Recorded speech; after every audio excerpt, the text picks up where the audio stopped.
Vishnu sir of course ಇವತ್ತು ಜೀವಂತವಾಗಿದ್ದಾರೆ ಅಂದ್ರೆ ಅದಕ್ಕೆ ಕಾರಣನೇ ವಿಷ್ಣುವರ್ಧನ್ ಅವರು.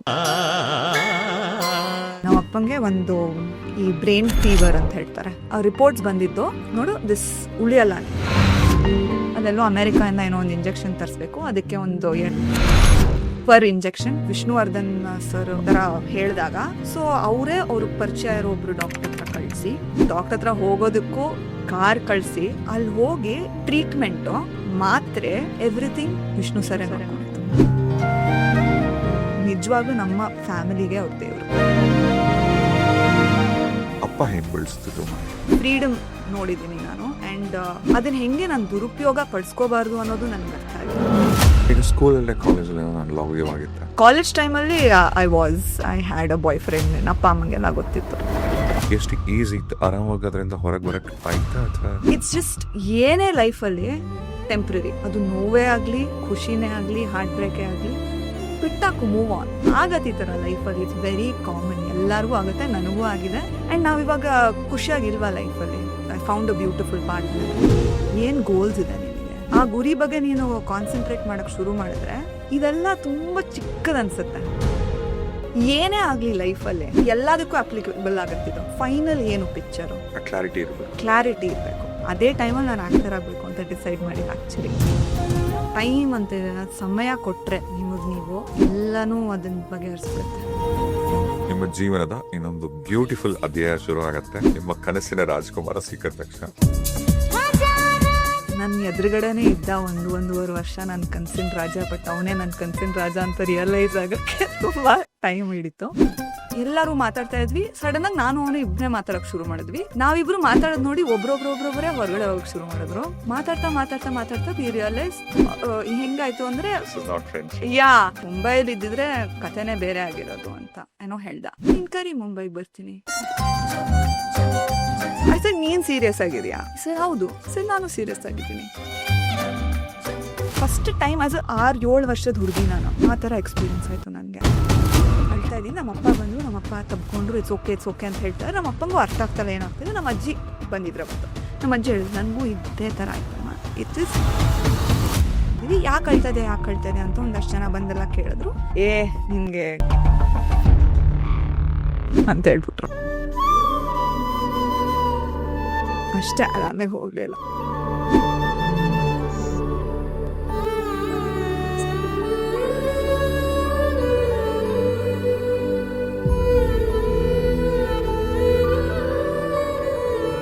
ಒಂದು 6-7 ವರ್ಷದ ಮಗುಗೆ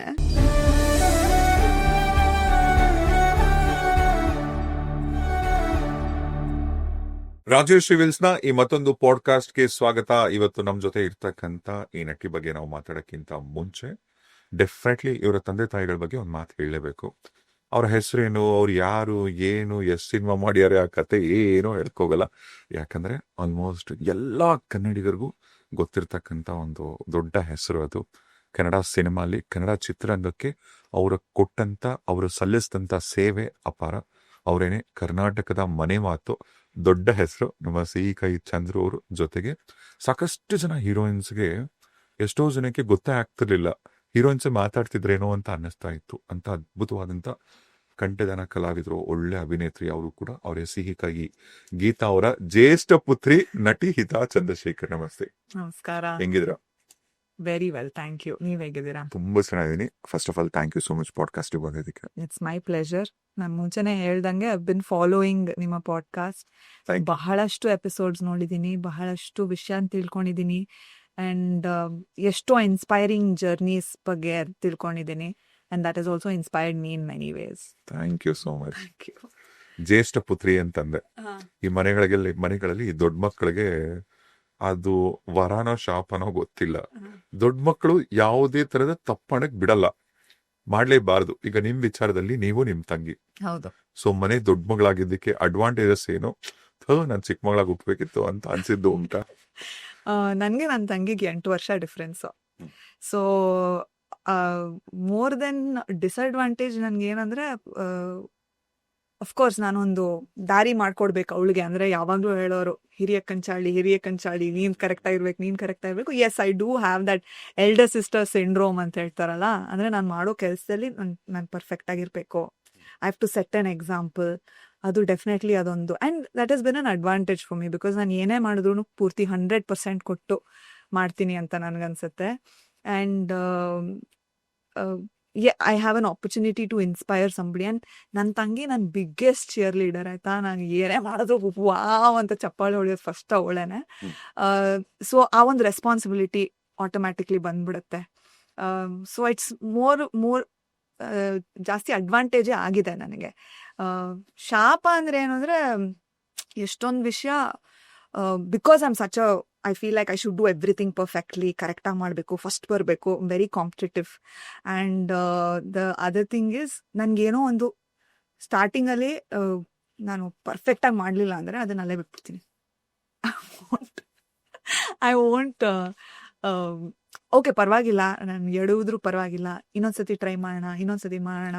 ಆ ಒಂದು ಇದು ಇವಾಗ ನಾನು ಕಾನ್ಷಿಯಸ್ಲಿ ಅದ್ರ ಬಗ್ಗೆ ಯೋಚನೆ ಮಾಡಿ ಆ ಒಂದು ಹ್ಯಾಬಿಟ್ನ ಬೆಳೆಸ್ಕೊಳಕ್ಕೆ ಟ್ರೈ ಮಾಡ್ತಾ ಇದ್ದೀನಿ. ಮುಂಚೆ ಎಲ್ಲ ಅಯ್ಯೋ ನಂಗೆ ಆಗ್ತಾ ಅಲ್ವಾ, ಫಸ್ಟೇ ನಾನು ಇವಾಗ ಒಂದು ಪೇಂಟಿಂಗ್ ಮಾಡಿದ್ರೆ it should be a masterpiece ಬರಲಿಲ್ವಾ ಅರ್ಧಕ್ಕೆ ಬಿಟ್ಬಿಡೋದು, ಹಂಗೆ ಮಾಡ್ತಿದ್ದೆ. I think that also comes from the elder sister syndrome. But ಇವಾಗ ಅದ್ರ ಬಗ್ಗೆ ಅವೇರ್ನೆಸ್ ಬಂದಿದೆ. ಸೊ ಅದನ್ನ ಇವಾಗ I am working on that. ಈಗ ಹುಟ್ಟುತ್ತಾ ಅಣ್ಣ ತಮ್ಮಂದ್ರು ಅಂತಾರೆ, ಬೆಳೀತಾ ದಾಯಾದಿಗಳು ಅಂತಾರೆ. ಈ ಅಣ್ಣ ತಮ್ಮಂದ್ರಲ್ಲಿ ಎಷ್ಟೇ ಕ್ಲೋಸ್ ಆದ್ರೂ ಕೂಡ ಒಂದ್ಸರಿ ಒಂದ್ ಸಣ್ಣ ಜಗಳ ಹತ್ಕೊಂಡ್ಬಿಟ್ರೆ ಅದೊಂಥರ ಈಗೋ ಇರುತ್ತೆ ಅಣ್ಣ ತಮ್ಮಂದ್ರಲ್ಲಿ. ಚಿಕ್ಕ ವಯಸ್ಸಿಂದನೇ ಇದು ಶುರು ಆಗತ್ತೆ. ಈ ಅಕ್ಕ ತಂಗಿ ಬಾಂಡಿಂಗ್ ಹೆಂಗಿರತ್ತ? ಅವಳು ಐ ಥಿಂಕ್ ನಾನು ಅವಳಿಗೆ 3ನೇ ಪೇರೆಂಟ್ ತರ. ನಮ್ಮ ಅಪ್ಪ ಅಮ್ಮ ಇದ್ದಾರೆ, ಅದ್ ನೆಕ್ಸ್ಟ್ ನಾನೇ ಬರೋದು.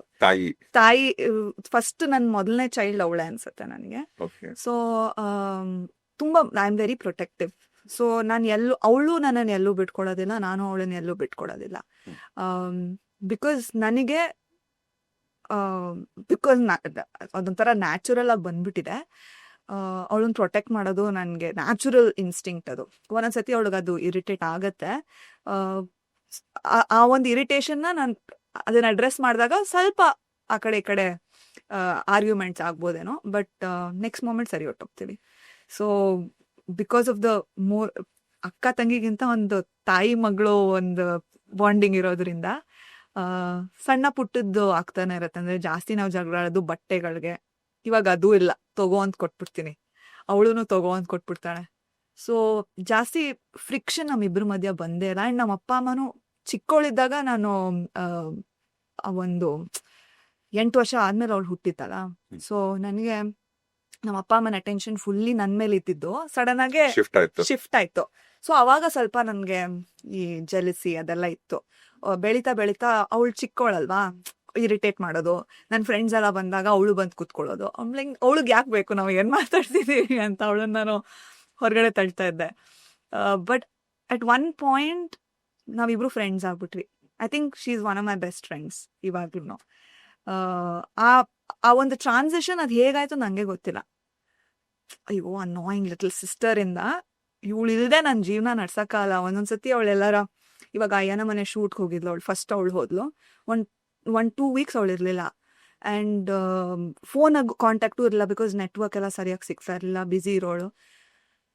ನನಗೆ ಐ ಫೆಲ್ಟ್ ಲೈಕ್ ನನ್ನ ಒಂದು ಕೈ ಇಲ್ಲ ಥರ, ಆ ಥರ ಫೀಲಿಂಗ್. ಅಯ್ಯೋ ಮಿಸ್ ಮಾಡಿ. So that's the kind of bonding that we have and I hope it continues. And ಮೊದಲು ನಮ್ಮ ಅಪ್ಪ ಅಮ್ಮ ನಮಗೆ ಇಬ್ರಿಗೂ ಏನು ಹೇಳ್ಕೊಟ್ಟಿದ್ದಾರೆ ಅಂದರೆ, ಈಗೋ ಸೈಡ್ ಇಡಿ. ಈಗೋ ಬಂದರೆ ಎನಿ ರಿಲೇಶನ್ಶಿಪ್ ಹಾಳಾಗೋಗುತ್ತೆ. ಸೊ ಈಗೋ ಏನೇ ಇದ್ರೂ ಥಿಂಕ್ ಆಫ್ ಇಟ್ ಅಂದರೆ ಅವರ ಒಂದು ದೃಷ್ಟಿಕೋನದಿಂದ ನೀವು ಯೋಚನೆ ಮಾಡಿದ್ರೆ ನಿಮಗೆ ಅರ್ಥ ಆಗತ್ತೆ ಹೇಗೆ ಒಂದು ಸಿಚುವೇಶನ್ನ ಸಾಲ್ವ್ ಮಾಡಬೇಕು ಅನ್ನೋದು. ಸೊ ಅದನ್ನ ಇಬ್ರು ಪಾಲಿಸ್ಕೊಂಡು ಬಂದಿದೀವಿ ಇಲ್ಲಿ ತನಕ. ಈಗ ನಂದು ಹೇರ್ ಕ್ಲಿಪ್ ಕಾಣಿಸ್ತಾ ಇಲ್ಲ, ನನ್ ಟಾಪ್ ನೀನ್ ಯಾಕೆ ಹಾಕೊಂಡೆ, ನನ್ ಚಪ್ಪಲಿ ನೀನ್ ಯಾಕೆ ಹಾಕೊಂಡೆ, ಯಾರು ಈ ಜಗಳ, ಈ ತರದ ವಿಚಾರಗಳು ಯಾರು ತುಂಬಾ ಕಂತು ಜಗಳ ಮಾಡ್ತಿದ್ದು? ನಾನೇ ಜಗಳ ಆಡ್ತಿದ್ದು. ಬಿಕಾಸ್ ಇವಾಗ ಆಕ್ಚುಲಿ ಅವಳ ವಾರ್ಡ್ರೋಬ್ ನನ್ನ ವಾರ್ಡ್ರೋಬ್ಗಿಂತ ಡಬಲ್ ಆಗಿದೆ. ನಾನೇ ಇವಾಗ ಅವಳ ಹತ್ರ ಇಸ್ಕೊತೀನಿ, ನಂಗೆ ಇದ್ಕೊಡು ಅದ್ಕೊಡು ಅಂತ. ಮುಂಚೆ ಅಂದ್ರೆ ಹೇಳ್ದೆ ಇಸ್ಕೊಂಡ್ಬಿಡೋಳು.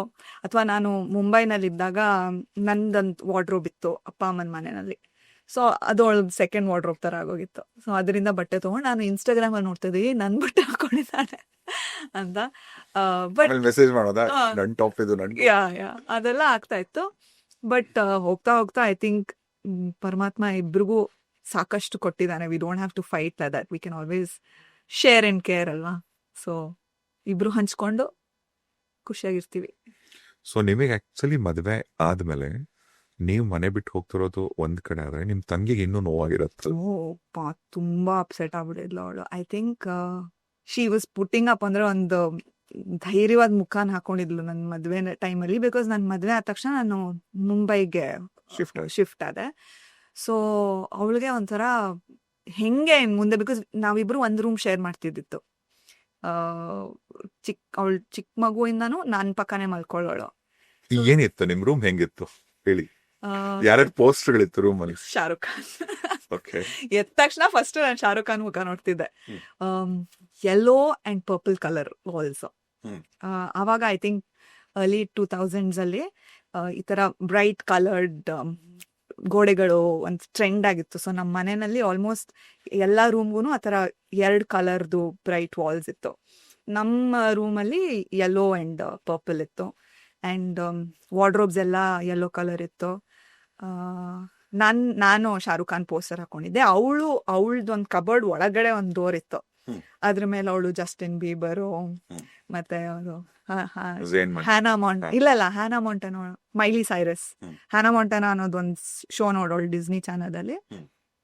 ದೊಡ್ಡ ಫ್ಯಾನ್ ರಘು ದೀಕ್ಷಿತ್ ಅವ್ರದ್ದು.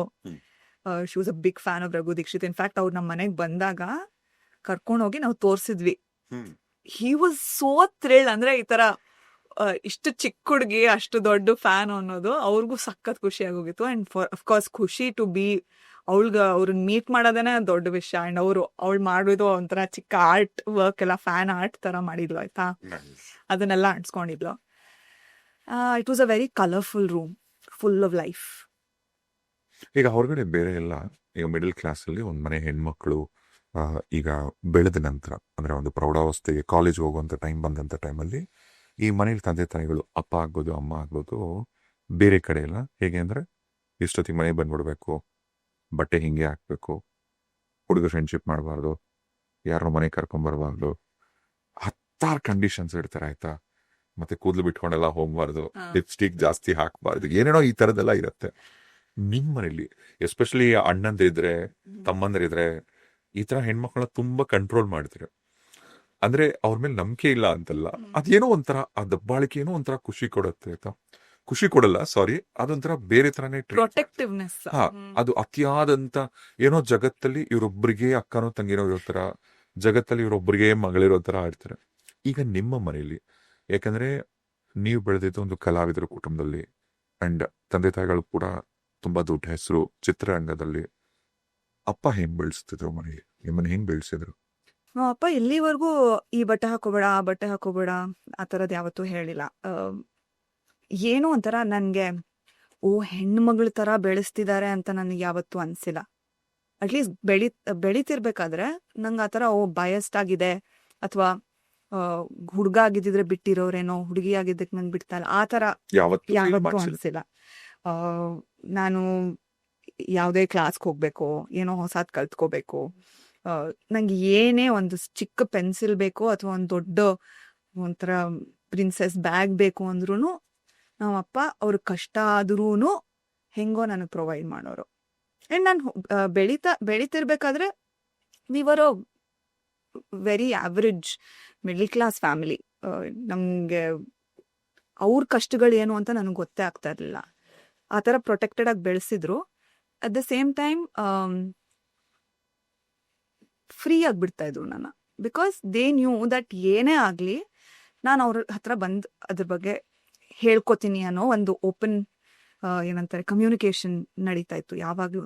ಏನೇ ಆಗಲಿ, ಯಾವುದೋ ಹುಡುಗದ ಬಗ್ಗೆ ಆಗಲಿ, ಸ್ಕೂಲಲ್ಲಿ ನಡೀತಿರುವಂಥ ಆಕ್ಟಿವಿಟೀಸ್ ಬಗ್ಗೆ ಆಗಲಿ, ಯಾರೋ ಟೀಚರ್ ನನಗೆ ತುಂಬ ಬೈತಾ ಇದ್ದಾರೆ ಅಂತ, ದೇ ವಾಸ್ ಒನ್ ಟೀಚರ್ ಆ ಥರ ನನ್ನೊಬ್ರು ಮ್ಯಾಥ್ಸ್ ಟೀಚರ್ ನನಗೆ ಮ್ಯಾಥ್ಸ್ ಮೇಲೆ ಥರ ಹೇಸಿಗೆ ಹುಟ್ಬಿಟ್ಟಿತ್ತು ಬಿಕಾಸ್ ಆಫ್ ಹಿಮ್. ಅವ್ರ ಜೊತೆ ನಾನು ಹೇಗೆ ಮಾತಾಡಬೇಕು, ಹೇಗೆ ಡೀಲ್ ಮಾಡಬೇಕು, ಏನೇನು ತೊಂದರೆ ಆಗ್ತಾ ಇದೆ ನನಗೆ, ಎಲ್ಲಾನು ನಮ್ಮ ಅಪ್ಪ ಅಮ್ಮನ ಜೊತೆ ಮಾತಾಡ್ಕೋತಿದ್ದೆ ನಾನು. ಅಂದರೆ ಎಷ್ಟೊಂದು ಸತಿ ಫ್ರೆಂಡ್ಸ್ಗಳಿಗೆ ಹೇಳ್ಕೊತಾರಲ್ಲ, ಆ ಥರ ನಮ್ಮ ಅಪ್ಪ ಅಮ್ಮನ ಹತ್ರ ಏನು ಸೆಕೆಂಡ್ ಥಾಟ್ ಇಲ್ಲದೆ ಅಥವಾ ಏನೋ ಮುಜುಗರ ಅಥವಾ ಹಿಂಜರಿಕೆ ಇಲ್ಲದೆ ನಾನು ನಮ್ಮ ಅಪ್ಪ ಅಮ್ಮನ ಜೊತೆ ಮಾತಾಡ್ತಿದ್ದೆ. ಸೊ ಸ್ವಲ್ಪ ದೊಡ್ಡವಳಾದ್ಮೇಲೆ ಟೈಮಿಗೆ ಸರಿಯಾಗಿ ಮನೆಗೆ ಬಾ, ಲೇಟ್ ಮಾಡಬೇಡ ಅಂತ ಸ್ವಲ್ಪ ಅದು ಆ ವಿಷಯಕ್ಕೆ ಸ್ವಲ್ಪ ಜಗಳ ಆಗ್ತಿತ್ತು ನನಗೆ ನಮ್ಮ ಅಪ್ಪಂಗೆ ಬಿಟ್ಟರೆ. Because he was very worried. ಅವ್ರು ನ್ಯೂಸ್ ನೋಡಿಕೊಂಡು ಒಂಥರ ಆಂಗ್ಸೈಟಿ ಇರುತ್ತಲ್ಲ, ನಾನು ಕಾರ್ ತೊಗೊಂಡು ಹೊರಟೋಗ್ತಿದ್ದೆ. ಸೊ ಸನ್ಸೆಟ್ ಆಗ್ತಿರೋಂಗೆ ಕಾಲ್ ಬರೋದು ನಮ್ಮ ಅಪ್ಪಂದು, ಎಲ್ಲಿದ್ಯಾ, ಯಾವಾಗ ಬರ್ತೀಯ ಮನೆಗೆ ಅಂತ. At one point I even went through ಒಂದು ರಿಪೆಲ್ ಫೇಸ್, ನಾನು ಬರಲ್ಲ, ನಾನು 11 ಗಂಟೆಗೆ ಬರ್ತೀನಿ, 12 ಗಂಟೆಗೆ ಬರ್ತೀನಿ ಅಂತ ನಾನು ಚಿಲ್ ಮಾಡ್ಕೊಂಡಿರ್ತಾ ಇದ್ದೆ. ಬಟ್ ನಾವು ಐ ರಿಯಲೈಸ್, ಬಿಕಾಸ್ ನನ್ನ ತಂಗಿ ಆ ಥರ ಹೊರಗಡೆ ಹೋದಾಗ ಇವಾಗ ನನಗೆ ಭಯ ಆಗತ್ತೆ, ಎಲ್ಲಿದ್ದಾಳೆ, ಏನು ಮಾಡ್ತಾ ಇದ್ದಾಳೆ, ಎಷ್ಟೊತ್ತಿಗೆ ವಾಪಸ್ ಬರ್ತಾಳೆ, ಈ ಪ್ರಶ್ನೆ ಕಾಡ್ತಾ ಇರತ್ತೆ. ಸೊ ಐ ಅಂಡರ್ಸ್ಟ್ಯಾಂಡ್ ಇವಾಗ ಅವ್ರು ಯಾಕೆ ಆ ಥರ ಮಾಡ್ತಿದ್ರು ಅಂತ. ಸೊ ಯಾ, ತುಂಬ ಐ ಥಿಂಕ್ ಫ್ರೀಡಮ್ ನೋಡಿದ್ದೀನಿ ನಾನು. ಆ್ಯಂಡ್ ಅದನ್ನ ಹೆಂಗೆ ನಾನು ದುರುಪಯೋಗ ಪಡಿಸ್ಕೋಬಾರ್ದು ಅನ್ನೋದು ನನಗೆ ಅರ್ಥ ಆಗಿದೆ. ಈಗ ಸ್ಕೂಲಲ್ಲೇ ಕಾಲೇಜಲ್ಲಿ ನಾನು ಲವ್ ಆಗಿತ್ತ? ಸ್ಕೂಲಲ್ಲಿ ಒಂಥರ ಕ್ರಶ್ ಥರ. ಬಟ್ ಕಾಲೇಜ್ ಟೈಮಲ್ಲಿ I had a boyfriend. ನನ್ನ ಅಪ್ಪ ಅಮ್ಮಂಗೆಲ್ಲ ಗೊತ್ತಿತ್ತು.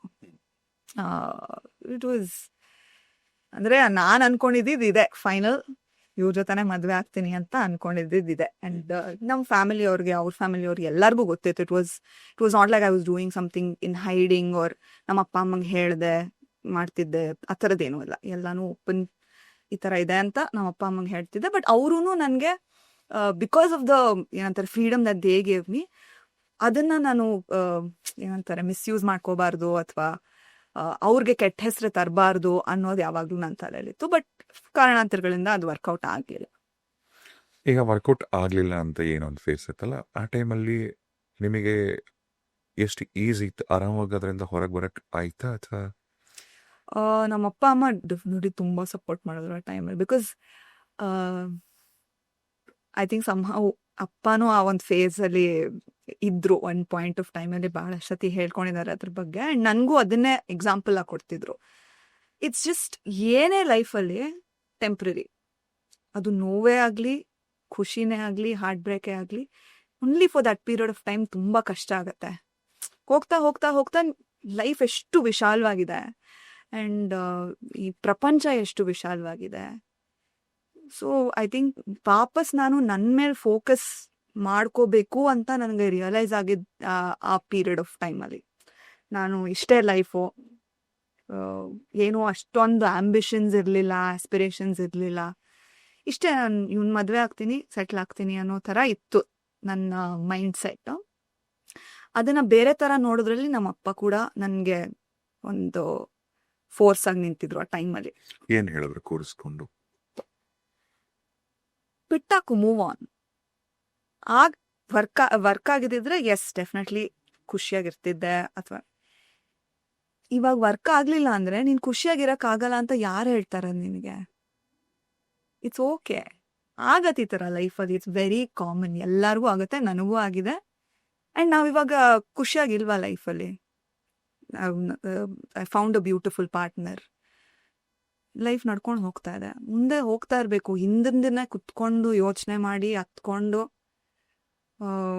ಕೊರಗೋದ್ರ ಬದಲು ನೀನು ಏನು ಮಾಡಬೇಕು ಅಂತಿದ್ಯಾ ಲೈಫಲ್ಲಿ, ನಿನ್ನ ಒಂದು ಐಡೆಂಟಿಟಿ ಕ್ರಿಯೇಟ್ ಮಾಡ್ಕೊಳ್ಳೋದಕ್ಕೆ ಏನು ಗೋಲ್ಸ್ ಇದೆ ನಿನಗೆ, ಏನು ಆಸ್ಪಿರೇಷನ್ಸ್ ಇದೆ, ಗುರಿ ಇರಬೇಕು ಒಂದು ಲೈಫಲ್ಲಿ. ಆ ಗುರಿ ಬಗ್ಗೆ ನೀನು ಕಾನ್ಸಂಟ್ರೇಟ್ ಮಾಡೋಕ್ಕೆ ಶುರು ಮಾಡಿದ್ರೆ ಇದೆಲ್ಲ ತುಂಬ ಚಿಕ್ಕದನ್ಸುತ್ತೆ. ಬಿಕಾಸ್ ಒಂದು ದೊಡ್ಡ ಬಿಗರ್ ಪರ್ಪಸ್ ನಿಮ್ಮ ಕಣ್ಮುಂದೆ ಬರುತ್ತಲ್ಲ, ಒಂದು ದೊಡ್ಡ ಕನಸು ನಿಮ್ಗಿದ್ರೆ ಇದೆಲ್ಲ ಪರವಾಗಿಲ್ಲ ಅಂತ ಅನ್ಸುತ್ತೆ. ಸೊ ದಟ್ ಈಸ್ ವಾಟ್, ಅಂದರೆ ಈ ಪದಗಳು ನಂಗೆ ಇನ್ನೂ ಒಂಥರ ನನ್ನ ತಲೆನಲ್ಲಿ ಹೆಂಗೆ ಕೂತಿದೆ ಅಂದರೆ, ಏನೇ ಆಗಲಿ ಲೈಫಲ್ಲಿ ಎಲ್ಲದಕ್ಕೂ ಅಪ್ಲಿಕೇಬಲ್ ಆಗತ್ತಿದು. ಏನೇ ಆಗಲಿ, ಸಣ್ಣದಾಗಲಿ ದೊಡ್ಡದಾಗಲಿ, ಫೈನಲ್ ಏನು ಪಿಕ್ಚರು, ವಾಟ್ ನಿಮ್ಗೆ ಲೈಫಿನ ಏನು ಬೇಕು ನಿಮಗೆ ಅನ್ನೋದು ನಿಮ್ಗೆ ಗೊತ್ತಿದ್ರೆ ಕ್ಲಾರಿಟಿ ಇರಬೇಕು. So I think that was a major turning point ನನಗೆ ಲೈಫಲ್ಲಿ. ಅದೇ ಟೈಮಲ್ಲಿ ನಾನು ಆ್ಯಕ್ಟರ್ ಆಗಬೇಕು ಅಂತ ಡಿಸೈಡ್ ಮಾಡಿದ್ದು ಆ್ಯಕ್ಚುಲಿ. ಬಿಕಾಸ್ ಒಂದು ಸ್ಟಾರ್ಟಪ್ಪಲ್ಲಿ ಕೆಲಸ ಮಾಡ್ತಿದ್ದೆ, ಅದಾದಮೇಲೆ ಅಪ್ಪ ಅಮ್ಮನ ಪ್ರೊಡಕ್ಷನ್ ಕೆಲಸ ಮಾಡೋಕ್ಕೆ ಶುರು ಮಾಡಿದೆ. ಸ್ಟಾರ್ಟ್ಅಪ್ ಅಂದ್ರೆ ಏನ್ ಕೆಲ್ಸ ಮಾಡಿ- ಐ ಗಾಟ್ ನನಗೆ ಕಾಲೇಜಿಂದ ಪ್ಲೇಸ್ಮೆಂಟ್ ಆಯಿತು ನನಗೆ. ಒಂದು it was a digital content company, content media ಅಂತ ಹೇಳ್ತಾರಲ್ಲ. ಸೊ ದೇವರ್ ಬಂಚ್ ಆಫ್ ಕಾಂಟೆಂಟ್ ಕ್ರಿಯೇಟರ್ಸ್. ಎಷ್ಟು ಕೊಡೋರು ಸಿನ್ನು? ಸ್ಟಾರ್ಟಿಂಗ್ ನಂದು 16,000 ಆ್ಯಂಡ್ ಐ ಥಿಂಕ್ ಇನ್ಸೆಂಟಿವ್ ಒಂದು 2,000 ಏನೋ ಇರೋದು. 18,000 ಬರೋದು.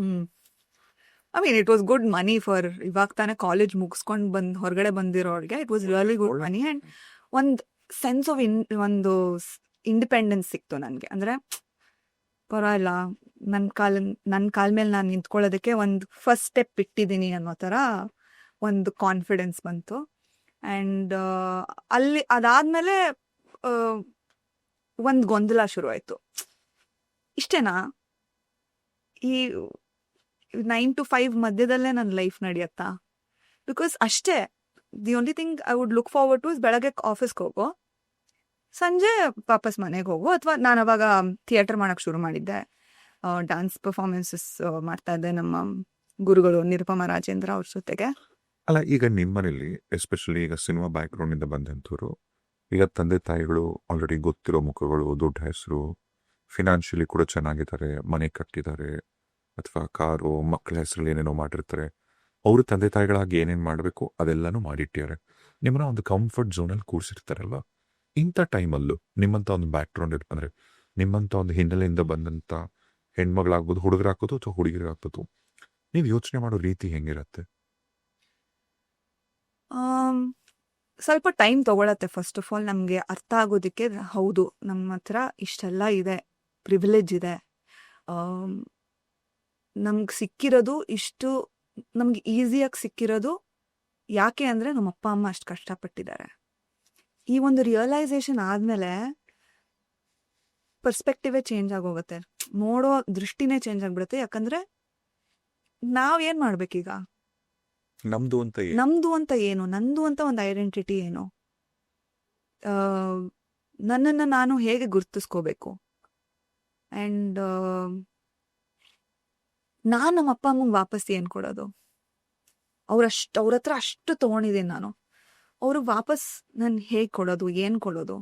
ಆ್ಯಂಡ್ ಅವ್ರು ಕೊಟ್ಟಿರೋ ಅಷ್ಟು ನಾನು ವಾಪಸ್ ಕೊಡೋಕ್ಕಾಗತ್ತಾ ಲೈಫಲ್ಲಿ? ಅಂದರೆ ನಾನು ಇಡೀ ಲೈಫಲ್ಲಿ will I ever be able to give back? ಈ ಥರದೆಲ್ಲ ಪ್ರಶ್ನೆಗಳು ಮೂಡ್ಕೊಳತ್ತಲ್ಲ. ಐ ಥಿಂಕ್ ಅದು ಒಂದು ಮೋಟಿವೇಶನ್ ಫ್ಯಾಕ್ಟರ್ ಆಗುತ್ತೆ. ಏನಾರು ಅಚೀವ್ ಮಾಡ್ಬೇಕಪ್ಪ, ಏನಾರ ಮಾಡಬೇಕು ಲೈಫಲ್ಲಿ ಅನ್ನೋದು.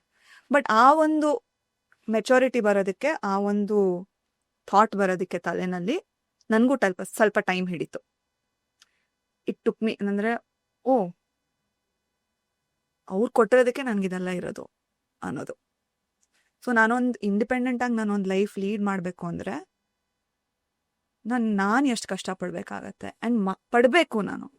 ಆವಾಗಲೇ ಅವ್ರ ನೋವುಗಳು, ಅವರು ಪಟ್ಟ ಕಷ್ಟಗಳು ನನಗೆ ಅರ್ಥ ಆಗೋದು ಅನ್ನೋದು ಗೊತ್ತಾಗೋಕ್ಕೆ ಶುರು ಆಯಿತು. ಈಗ ನಮ್ಮ ಲೈಫ್ ಸ್ಪ್ಯಾನ್ ಮುಂಚೆ ಎಲ್ಲ ಮನುಷ್ಯ 100 ವರ್ಷ ಬದುಕಿರೋನು. ಇವಾಗ ಅದು ಥ್ಯಾಂಕ್ಸ್ ಟು ನಾವು ತಿಂತಿರೋ ಎಲ್ಲ ಅದ್ಭುತವಾದಂಥ ಊಟದಿಂದ ಲೈಫ್ ಸ್ಪ್ಯಾನ್ಗಳು ಕಮ್ಮಿ ಆಗ್ತಾ ಬರ್ತದೆ. ಅಂದರೆ ಈಗ ಒಂದು 20 ವರ್ಷ ತನಕ ಎಜುಕೇಷನು, ಆಮೇಲೆ ಕೆಲಸ, ಆಮೇಲೆ ಮದುವೆ, ಆಮೇಲೆ ಲೈಫ್ ಓದೋದು ಹಿಂಗೆಲ್ಲ ಹೋಗ್ತಾ ಇರ್ತಲ್ಲ. ಲೈಫ್ ತುಂಬ ಚೆನ್ನಾಗಿದೆ, ಕಲರ್ಫುಲ್ ಆಗಿದೆ, ಬ್ಯೂಟಿಫುಲ್ ಆಗಿರುತ್ತೆ ಭಗವಂತ ಕೊಟ್ಟರು ಲೈಫ್. ಕೆಲವೊಂದ್ಸರಿ ಟೀನೇಜಲ್ಲಿ ಮಾಡ್ತಕ್ಕಂಥ ತಪ್ಪು, ಈಗ ಕಾಲೇಜ್ ಹೋಗೋ ಹುಡುಗರಾಗಿರ್ಬೋದು, ಹುಡುಗಿರಾಗ್ಬರೋದು, ಹೆಣ್ಮಕ್ಳಾಗಿರ್ಬೋದು, ಯಾವುದೋ ಒಂದು ಲವ್ ಅಂತನೋ ಅಥವಾ ಯಾವುದೋ ವಿಚಾರದಲ್ಲಿ ಮೋಸ ಹೋಗ್ಬಿಡ್ತಾರೆ, ಎಲ್ಲೋ ದುಡ್ಡು ಕಳ್ಕೋತಾರೆ. ಅಥವಾ ಎಸ್ಪೆಷಲಿ ಈ ಏಜೆಲ್ಲ, ಟೀನೇಜೆಲ್ಲ ತುಂಬ ಅವ್ರಿಗೆ ಒಂದು ಗೊಂದಲದಲ್ಲಿ ಸಿಕ್ಕಾಕೊಳ್ಳೋದೆ ಈ ಅಫೆಕ್ಷನ್ನು, ಲವ್, ಮಣ್ಣು ಮಸಿ ಅಂತೇಳಿ. ಕೆಲವರು ಏನೇನೋ ತಪ್ಪು ಡಿಸಿಷನ್ಸ್ ಕೂಡ ತಗೊಳ್ಳೋದು ಉಂಟು. ಬಟ್ ಜೀವನ ತುಂಬ ಚೆನ್ನಾಗಿದೆ.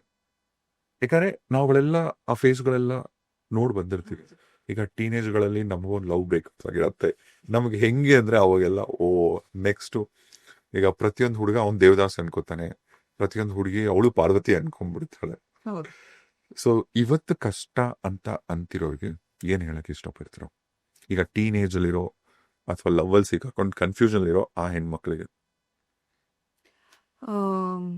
ನನ್ನ ಎಕ್ಸ್ಪೀರಿಯನ್ಸಿಂದ ನಾನು ಏನು ಹೇಳ್ತೀನಿ ಅಂದರೆ, ಆ ಒಂದು ನೋವು, ಆ ಒಂದು ಹಾರ್ಟ್ ಬ್ರೇಕು ನಮ್ಮಪ್ಪ ಹೇಳಿದ್ದೆ ಟೆಂಪ್ರರಿ. ಹ್ಮ್. ಟೈಮ್ ಅಂತ ಇದೆ, ಸಮಯ ಕೊಟ್ರೆ ನಿಮಗೆ ನೀವು ಎಲ್ಲನೂ ಅದನ್ನ ಬಗೆಹರಿಸ್ಬಿಡುತ್ತೆ ಟೈಮ್ ಅನ್ನೋದು. ಸೊ ಈ ಎಷ್ಟೊಂದು ಜನ ಏನೇನೋ ಮಾಡ್ಕೋತಾರೆ, ಅದೆಲ್ಲ ಇದೆಯಲ್ಲ, ಅದಕ್ಕೆ ಎಷ್ಟು ಗಟ್ಸ್ಬೇಕಲ್ವಾ ರಾಜೇಶ್ ಅವ್ರೆ, ಎಷ್ಟು ಗಟ್ಸ್ಬೇಕು. ಅದೇಂಗ್ ಯೋಚನೆ ಅದ್ ಹೆಂಗ್ ಬರುತ್ತೆ ಅಂತಾನೆ. ಸೊ ಆ ಗಟ್ಸ್ನ ನೀವು ಜೀವನ ಮಾಡೋದ್ರಲ್ಲಿ ಉಪಯೋಗಿಸ್ಕೊಂಡ್ರೆ, ಆ ಒಂದು ಕರೆಜ್ಜು, ಧೈರ್ಯ, ಏನನ್ನೆಲ್ಲ ಅಚೀವ್ ಮಾಡ್ಬೋದು ಲೈಫಲ್ಲಿ. ನೀವು ಚಂದ್ರ ಮಾಡ್ಲಕ್ ಹೋಗಿ ಬರ್ಬೋದು, ಹೌದು, ಸಾಧ್ಯ ಆಗತ್ತೆ. ಡೆಫಿನೆಟ್ಲಿ. ಸೊ ಅಂಡ್ ನಾನು ಹೇಳ್ದಂಗೆ ಒಂದು ಸ್ವಲ್ಪ ಹಿಂದೆ ಬಂದು ಒಂದು ದೊಡ್ಡ ಪಿಕ್ಚರ್ ನೋಡ್ಬೇಕಾಗತ್ತೆ ನೀವು ನಿಮ್ಮ ಲೈಫ್ ಅಂತ ಯೋಚನೆ ಮಾಡಿದಾಗ. ಬಿಕಾಸ್ ವಿಶಾಲವಾಗಿದೆ ಪ್ರಪಂಚ. ಲವ್ ಅನ್ನೋದು ಒಂದು ಭಾಗ ಅಷ್ಟೇ ನಮ್ಮ ಲೈಫಲ್ಲಿ, ಅದು ಬಿಟ್ಟು ಬೇರೆ ಎಷ್ಟೊಂದಿದೆ. ಸೊ ಫೋಕಸ್ ಶಿಫ್ಟ್ ಮಾಡ್ಬೇಕಷ್ಟೆ. ಯಾವುದ್ರ ಮೇಲೋ ಒಂದ್ರ ಮೇಲೆ ಫೋಕಸ್ ಮಾಡ್ತಾ ಇರ್ತೀವಿ ನಾವು, ಅಲ್ಲಿಂದ ಒಂಚೂರು ಶಿಫ್ಟ್ ಮಾಡ್ಕೊಂಡ್ರೆ ಇನ್ನೊಂದೇನೋ ಕಾಣುತ್ತೆ, ಇನ್ನೊಂದೇನೋ ಒಂದು ಗುರಿ ಸಿಗತ್ತೆ. ಅದ್ರ ಕಡೆಗೆ ಹೋಗೋದ್ರಲ್ಲಿ ಟೈಮ್ ಕಳೆಯತ್ತೆ. ಆ ಟೈಮ್ ಕಳೆಯೋದ್ರಲ್ಲಿ ಇದನ್ನು ಮರಿತೀವಿ, ಇದರಿಂದನೂ ಹೀಲ್ ಆಗ್ತೀವಿ. ಎಷ್ಟೋ ಸಂದರ್ಭದಲ್ಲಿ ಈಗ ನಮಗೇನಾದ್ರೂ ಪ್ರೀತಿ ಪ್ರೇಮ ವಿಚಾರದಲ್ಲಿ ಟೀನೇಜ್ ಅಲ್ಲಂತೂ ತುಂಬಾ ಅಫೆಕ್ಟ್ ಆಗ್ಬಿಟ್ರೆ ಅವಾಗ ಅನ್ಕೊಳ್ಳೋದು, ಓ ಜಗತ್ತಲ್ಲಿ ನಂದೊಂದೇ ಸಮಸ್ಯೆ ಇರೋದು, ಯಾರಿಗೂ ಸಮಸ್ಯೆ ಇಲ್ಲ, ಎಲ್ಲ ಆರಾಮಾಗಿದ್ದಾರೆ.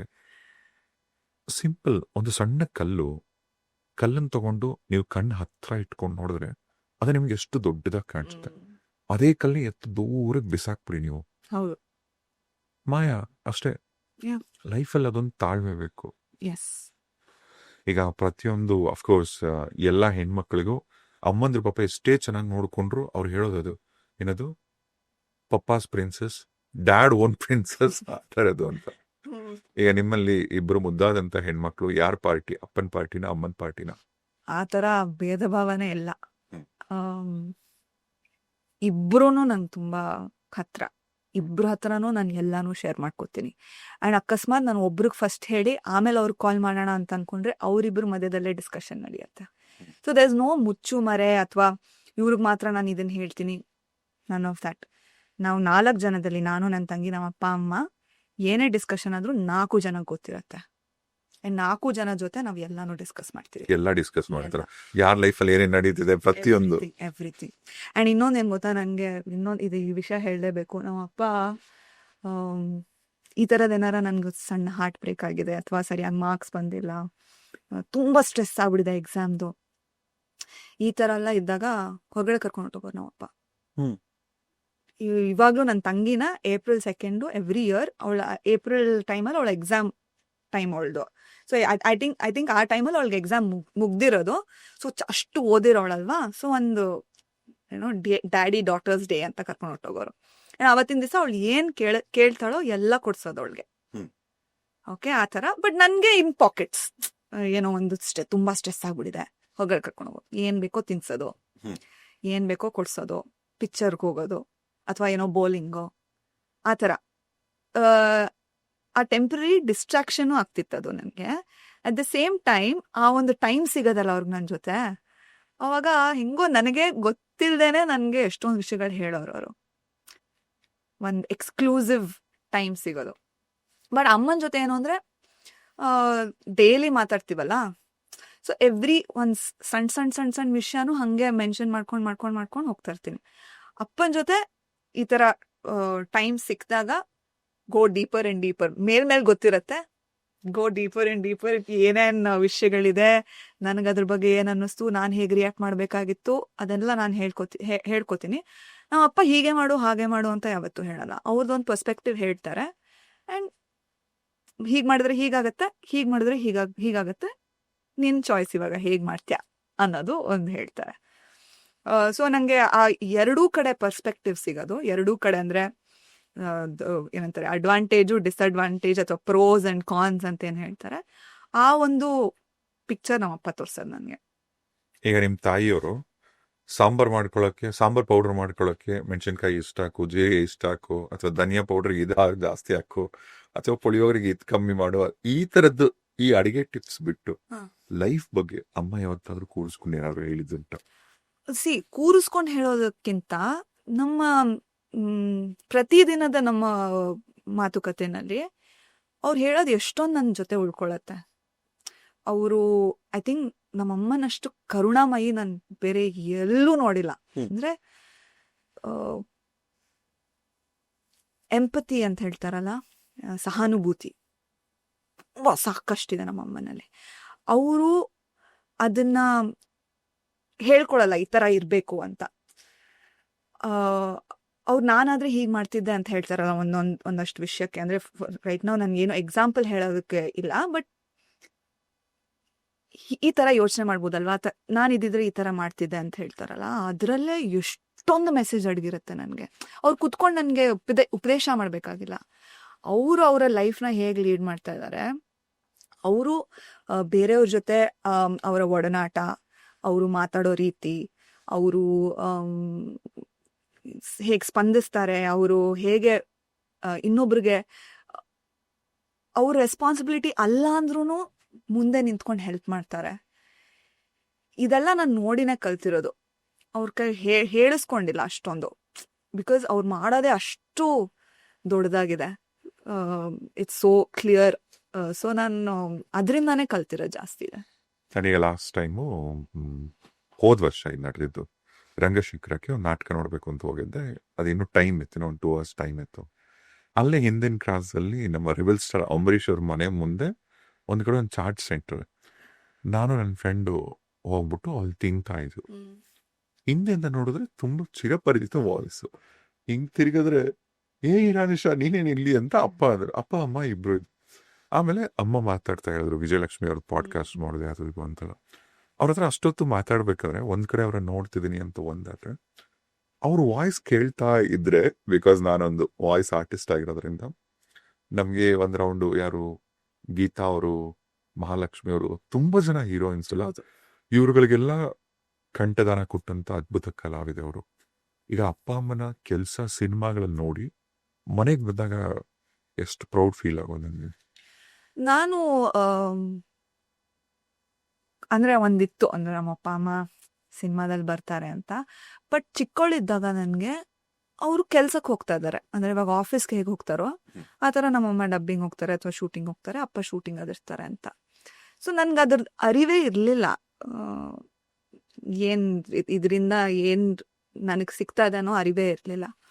ಇವಾಗ ಎಷ್ಟೊಂದು ಹಳೆ ಸಿನಿಮಾಗಳು ನಮ್ಮ ಅಪ್ಪ ಮಾಡಿರೋದು, ಯಾವುದೋ ಒಂದು ಸಣ್ಣ ರೋಲ್ ಮಾಡಿರ್ತಾರೆ. ಅದನ್ನ ನೋಡಿದಾಗ ಫಸ್ಟ್ ಥಾಟ್ ನನ್ಗೆ ಇವಾಗ ಏನ್ ಬರೋದು ಗೊತ್ತಾ, ಈ ರೋಲ್ ಮಾಡಿರೋದವರು ಚಿಕ್ಕ ರೋಲ್ ಆಗಿದೆ, ಆದ್ರೆ ಅದು ನನ್ನ ಯೂನಿಫಾರ್ಮ್ಗೆ ಇದಾಗಿರೋದು, ಟು ಬೈ ಮೈ ಯೂನಿಫಾರ್ಮ್ ಸಹಾಯ ಮಾಡಿರುತ್ತೆ.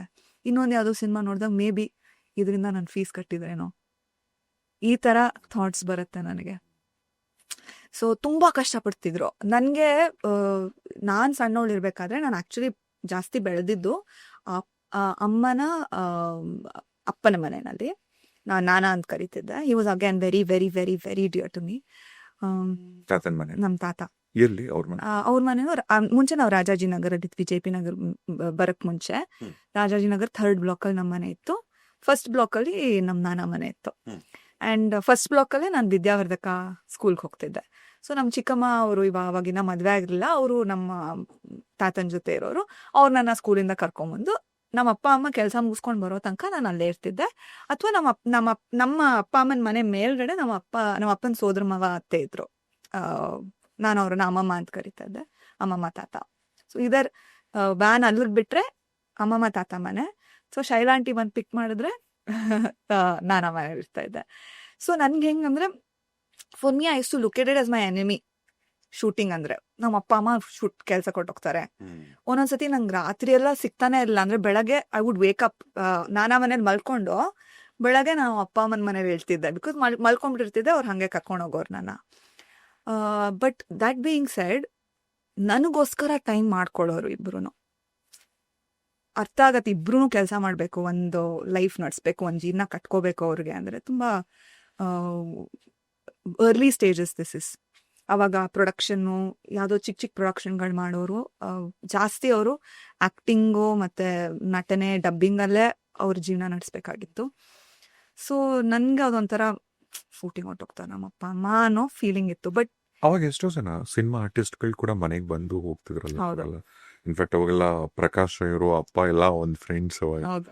ಸೊ ನಿಮಗೆ ಯಾರವಾಗ ತುಂಬಾ ಅಂದ್ರೆ ಅಫ್ಕೋರ್ಸ್ ಫ್ಯಾಮಿಲಿ ತುಂಬಾ ಜನ ಬಂದು ಹೋಗ್ತಿದ್ರಲ್ಲ, ನಿಮ್ಗೆ ಯಾವ ಆರ್ಟಿಸ್ಟ್ಗಳು ಇಷ್ಟ ಆಗೋರು ಅಥವಾ ನಿಮ್ಗೆ ಏನೇನ್ ನೆನಪಿದೆ ನಿಮ್ ಬಾಲ್ಯದಲ್ಲಿ ಯಾರೇನೆಲ್ಲ? ಎಲ್ಲಾನು ಮೀಟ್ ಮಾಡಿದ್ದೀನಿ. ನನಗೆ ಐಮ್ ಸೋ ಬ್ಲೆಸ್ಡ್ ಅಂದ್ರೆ ಡಾಕ್ಟರ್ ರಾಜ್ಕುಮಾರ್ ಅವ್ರನ್ನ ಬಹಳ ಸತಿ ಮೀಟ್ ಮಾಡಿದ್ದೀನಿ ನಾನು, ಆಯ್ತಾ. ಬಟ್ ನಾನು ಚಿಕ್ಕವಳಾಗಿದ್ದಾಗ ನಂಗೆ ಅದು ಅರಿವಿರ್ಲಿಲ್ಲ ನಾನು ಇಂಥ ದೊಡ್ಡ ಪರ್ಸನಾಲಿಟಿನ ನಾನು ಮೀಟ್ ಏನಾದ್ರು ಮಾಡ್ತಾ ಇದ್ದೆ. ಒಂದಷ್ಟು ನೆನ್ಪು ಹಂಚ್ಕೊಬೋದಾ? ಒಂದು ಅವ್ರು ಸಿಕ್ತಾಗೆಲ್ಲ ನಾನು ಅವ್ರಿಗೆ ಕಾಲ್ ನಮಸ್ಕಾರ ಮಾಡ್ತಾ ಇದ್ದೆ. ಆಮೇಲೆ ಹಣೆ ಮೇಲೆ ಮುತ್ಕೊಡೋರು ನನಗೆ ಡಾಕ್ಟರ್ ರಾಜ್ಕುಮಾರ್ ಅವರು ಅಪ್ಪಾಜಿ. And he use to have very soft hands. As a child ಈ ಥರದ್ದೆಲ್ಲ ನನಗೆ ರಿಜಿಸ್ಟರ್ ಆಗೋದು. ಏನೋ ಒಂದು ತುಂಬಾ ಒಳ್ಳೆಯವರಲ್ವಾ ಇವರು ಅಂತ ಅನ್ನಿಸ್ತಿತ್ತೆ ಹೊರತು ಅವ್ರ ಸ್ಟಾರು, ಅವರ ನಮ್ಮ ಕರ್ನಾಟಕದ ಆ ಒಂದು ಇಮೇಜ್ ನಂಗೆ ಅಂದ್ರೆ ನಾನು ಆ ಅರಿವೇ ಇರ್ಲಿಲ್ಲ ನನಗೆ. ನನ್ಗೇನಂದ್ರೆ ಓ ಮೈ ಗಾಡ್ ಒಂಥರ ವಾರ್ಮ್ ಫೀಲಿಂಗ್ ಸಿಗೋದು ಅವ್ರು ಸಿಕ್ತಾಗೆಲ್ಲ. ಇನ್ನು ಯಾರು? Vishnu sir of course. ಅವರಿಂದ ಐ ಥಿಂಕ್ ನಮ್ಮ ಅಪ್ಪ ಇವತ್ತು ಜೀವಂತವಾಗಿ ಇದ್ದಾರೆ ಅಂದ್ರೆ ಅದಕ್ಕೆ ಕಾರಣನೇ ವಿಷ್ಣುವರ್ಧನ್ ಅವರು. ಅವರು ಅಪ್ಪಂಗೆ ಐ ಥಿಂಕ್ ನಾನು ಒಂದು 2 ತಿಂಗಳಿದ್ದಾಗ ನನಗೆ ನಮ್ಮ ಅಪ್ಪಂಗೆ ಒಂದು ಈ ಬ್ರೈನ್ ಫೀವರ್ ಅಂತ ಹೇಳ್ತಾರೆ, ಏನೋ ಕ್ರಿಪ್ಟೋಕಾಕಸ್ ಮೆನಿಂಜೈಟಿಸ್ ಅಂತೇನೋ. ಸೊ ಅದ್ರದ್ದು ತುಂಬ ತಲೆನೋವು ಬರೋದೇನೋ. ಈಸ್ ಗಾನ್ ಟೆಸ್ಟ್ ಮಾಡಿಸ್ಕೊಂಡಿದ್ದಾರೆ. ಅದರಿಂದ ರಿಪೋರ್ಟ್ಸ್ ಬಂದಿದ್ದು ಬ್ಯಾಕ್ಟೀರಿಯಲ್ ಮೆನಿಂಜೈಟಿಸ್ ಅಂತ ರಿಪೋರ್ಟ್ ಬಂದಿದೆ. ಆ್ಯಂಡ್ ಅದರಲ್ಲಿ ಡಾಕ್ಟರ್ ಕೂರಿಸ್ಕೊಂಡು ಹೇಳ್ಬಿಟ್ಟಿದ್ದಾರೆ, ನೋಡು ದಿಸ್ ಉಳಿಯಲ್ಲ ನೀನು, ಇದು ಇನ್ನೊಂದು ಸ್ವಲ್ಪ ನೀನು ಲೈಫ್ನ ಪುಷ್ ಮಾಡಬೇಕು ಅಂದರೆ ಅಲ್ಲೆಲ್ಲೋ ಅಮೆರಿಕಾಯಿಂದ ಏನೋ ಒಂದು ಇಂಜೆಕ್ಷನ್ ತರಿಸ್ಬೇಕು. ಅದಕ್ಕೆ ಒಂದು 2,000-3,000 ಪರ್ ಇಂಜೆಕ್ಷನ್ ಕಾಸ್ಟ್ ಆಗುತ್ತೆ. 2,000-3,000 ಇವಾಗ ಇಷ್ಟ ಅನ್ಸುತ್ತೆ. ಆಗಿನ ಕಾಲದಲ್ಲಿ ಅವ್ರು ತಗೋತಿದ್ದ ದಿನದ ಪೇಮೆಂಟ್ ಅಷ್ಟಾಗ್ತಿತ್ತು. 1 days payment for 1 injection and every week ಒಂದೊಂದು ಇಂಜೆಕ್ಷನ್ ತಗೋಬೇಕು. ಸೊ ಇಟ್ ವಾಸ್ ತುಂಬಾ ಹೆವಿ, ದೊಡ್ಡ ಅಮೌಂಟ್. ಅಂಡ್ ಇವಾಗ ತಾನೇ ಮಗು ಹುಟ್ಟಿದೆ ಅವ್ರಿಗೆ, ಹೆಂಡತಿ ಬಾಣಂತಿ. So he was in a very very bad state. ಇದು ನಾನು ಕೇಳಿರೋದು. ಆ್ಯಂಡ್ ಬಹಳಷ್ಟು ಜನದ ಹತ್ರ ಅವರು ಈ ಥರ ಹೆಲ್ಪ್ ಕೇಳ್ಕೊಂಡು ಹೋಗಿದ್ದಾರೆ. ಅಂದರೆ ತುಂಬ ಕಡಿಮೆ ಐ ಥಿಂಕ್ ಈ ಥರ ನಾನು ಕೇಳಿರೋದು. ನಮ್ಮಪ್ಪ ಹೋಗ್ಬಿಟ್ಟು ಯಾರನ್ನೋ ಹೆಲ್ಪ್ ಕೇಳೋದು. ಯೂಶ್ವಲಿ ನಾನು ನೋಡಿರೋದು, ನಾನು ಹುಟ್ಟಿದ ಮೇಲೆ ಅಥವಾ ನನಗೆ ಬುದ್ಧಿ ಬಂದಮೇಲೆ ನಾನು ನೋಡಿರೋದು ಅವ್ರು ಬೇರೆಯವ್ರಿಗೆ ಹೆಲ್ಪ್ ಮಾಡಿರೋದು. ಅದು ಯಾಕೆ ಅಂತ ಈ ಒಂದು ಇನ್ಸಿಡೆಂಟಿಂದ ನನಗೆ ಅರ್ಥ ಆಗೋಕ್ಕೆ ಶುರು ಆಯ್ತು. ಯಾಕೆ ಯಾರು ಬಂದಾಗ ಆಸ್ಕಿಂಗ್ ಫಾರ್ ಹೆಲ್ಪ್ ಅವರು ಮುಂದೆ ನಿಂತು ಮಾಡ್ತಾರೆ ಅನ್ನೋದು. ಬಿಕಾಸ್ ಆಫ್ ದಿಸ್ ತುಂಬ ಜನ ಹತ್ರ ಹೆಲ್ಪ್ ಕೇಳಿದ್ದಾರೆ. ಐ ಥಿಂಕ್ ಉಮಾಶ್ರೀ ಅಮ್ಮನೂ ತುಂಬ ಹೆಲ್ಪ್ ಮಾಡಿದ್ರು ಆ ಟೈಮಲ್ಲಿ. ಆ್ಯಂಡ್ ವಿಷ್ಣುವರ್ಧನ್ ಸರ್ ಅವರ ಎಂಟೈರ್ ಫ್ಯಾಮಿಲಿ ಅಂದರೆ ತುಂಬ ಒಂದು ಪ್ರೀತಿ ಇತ್ತು ಅವ್ರಿಗೆ ನಮ್ಮ ಅಪ್ಪನ ಕಂಡ್ರೆ.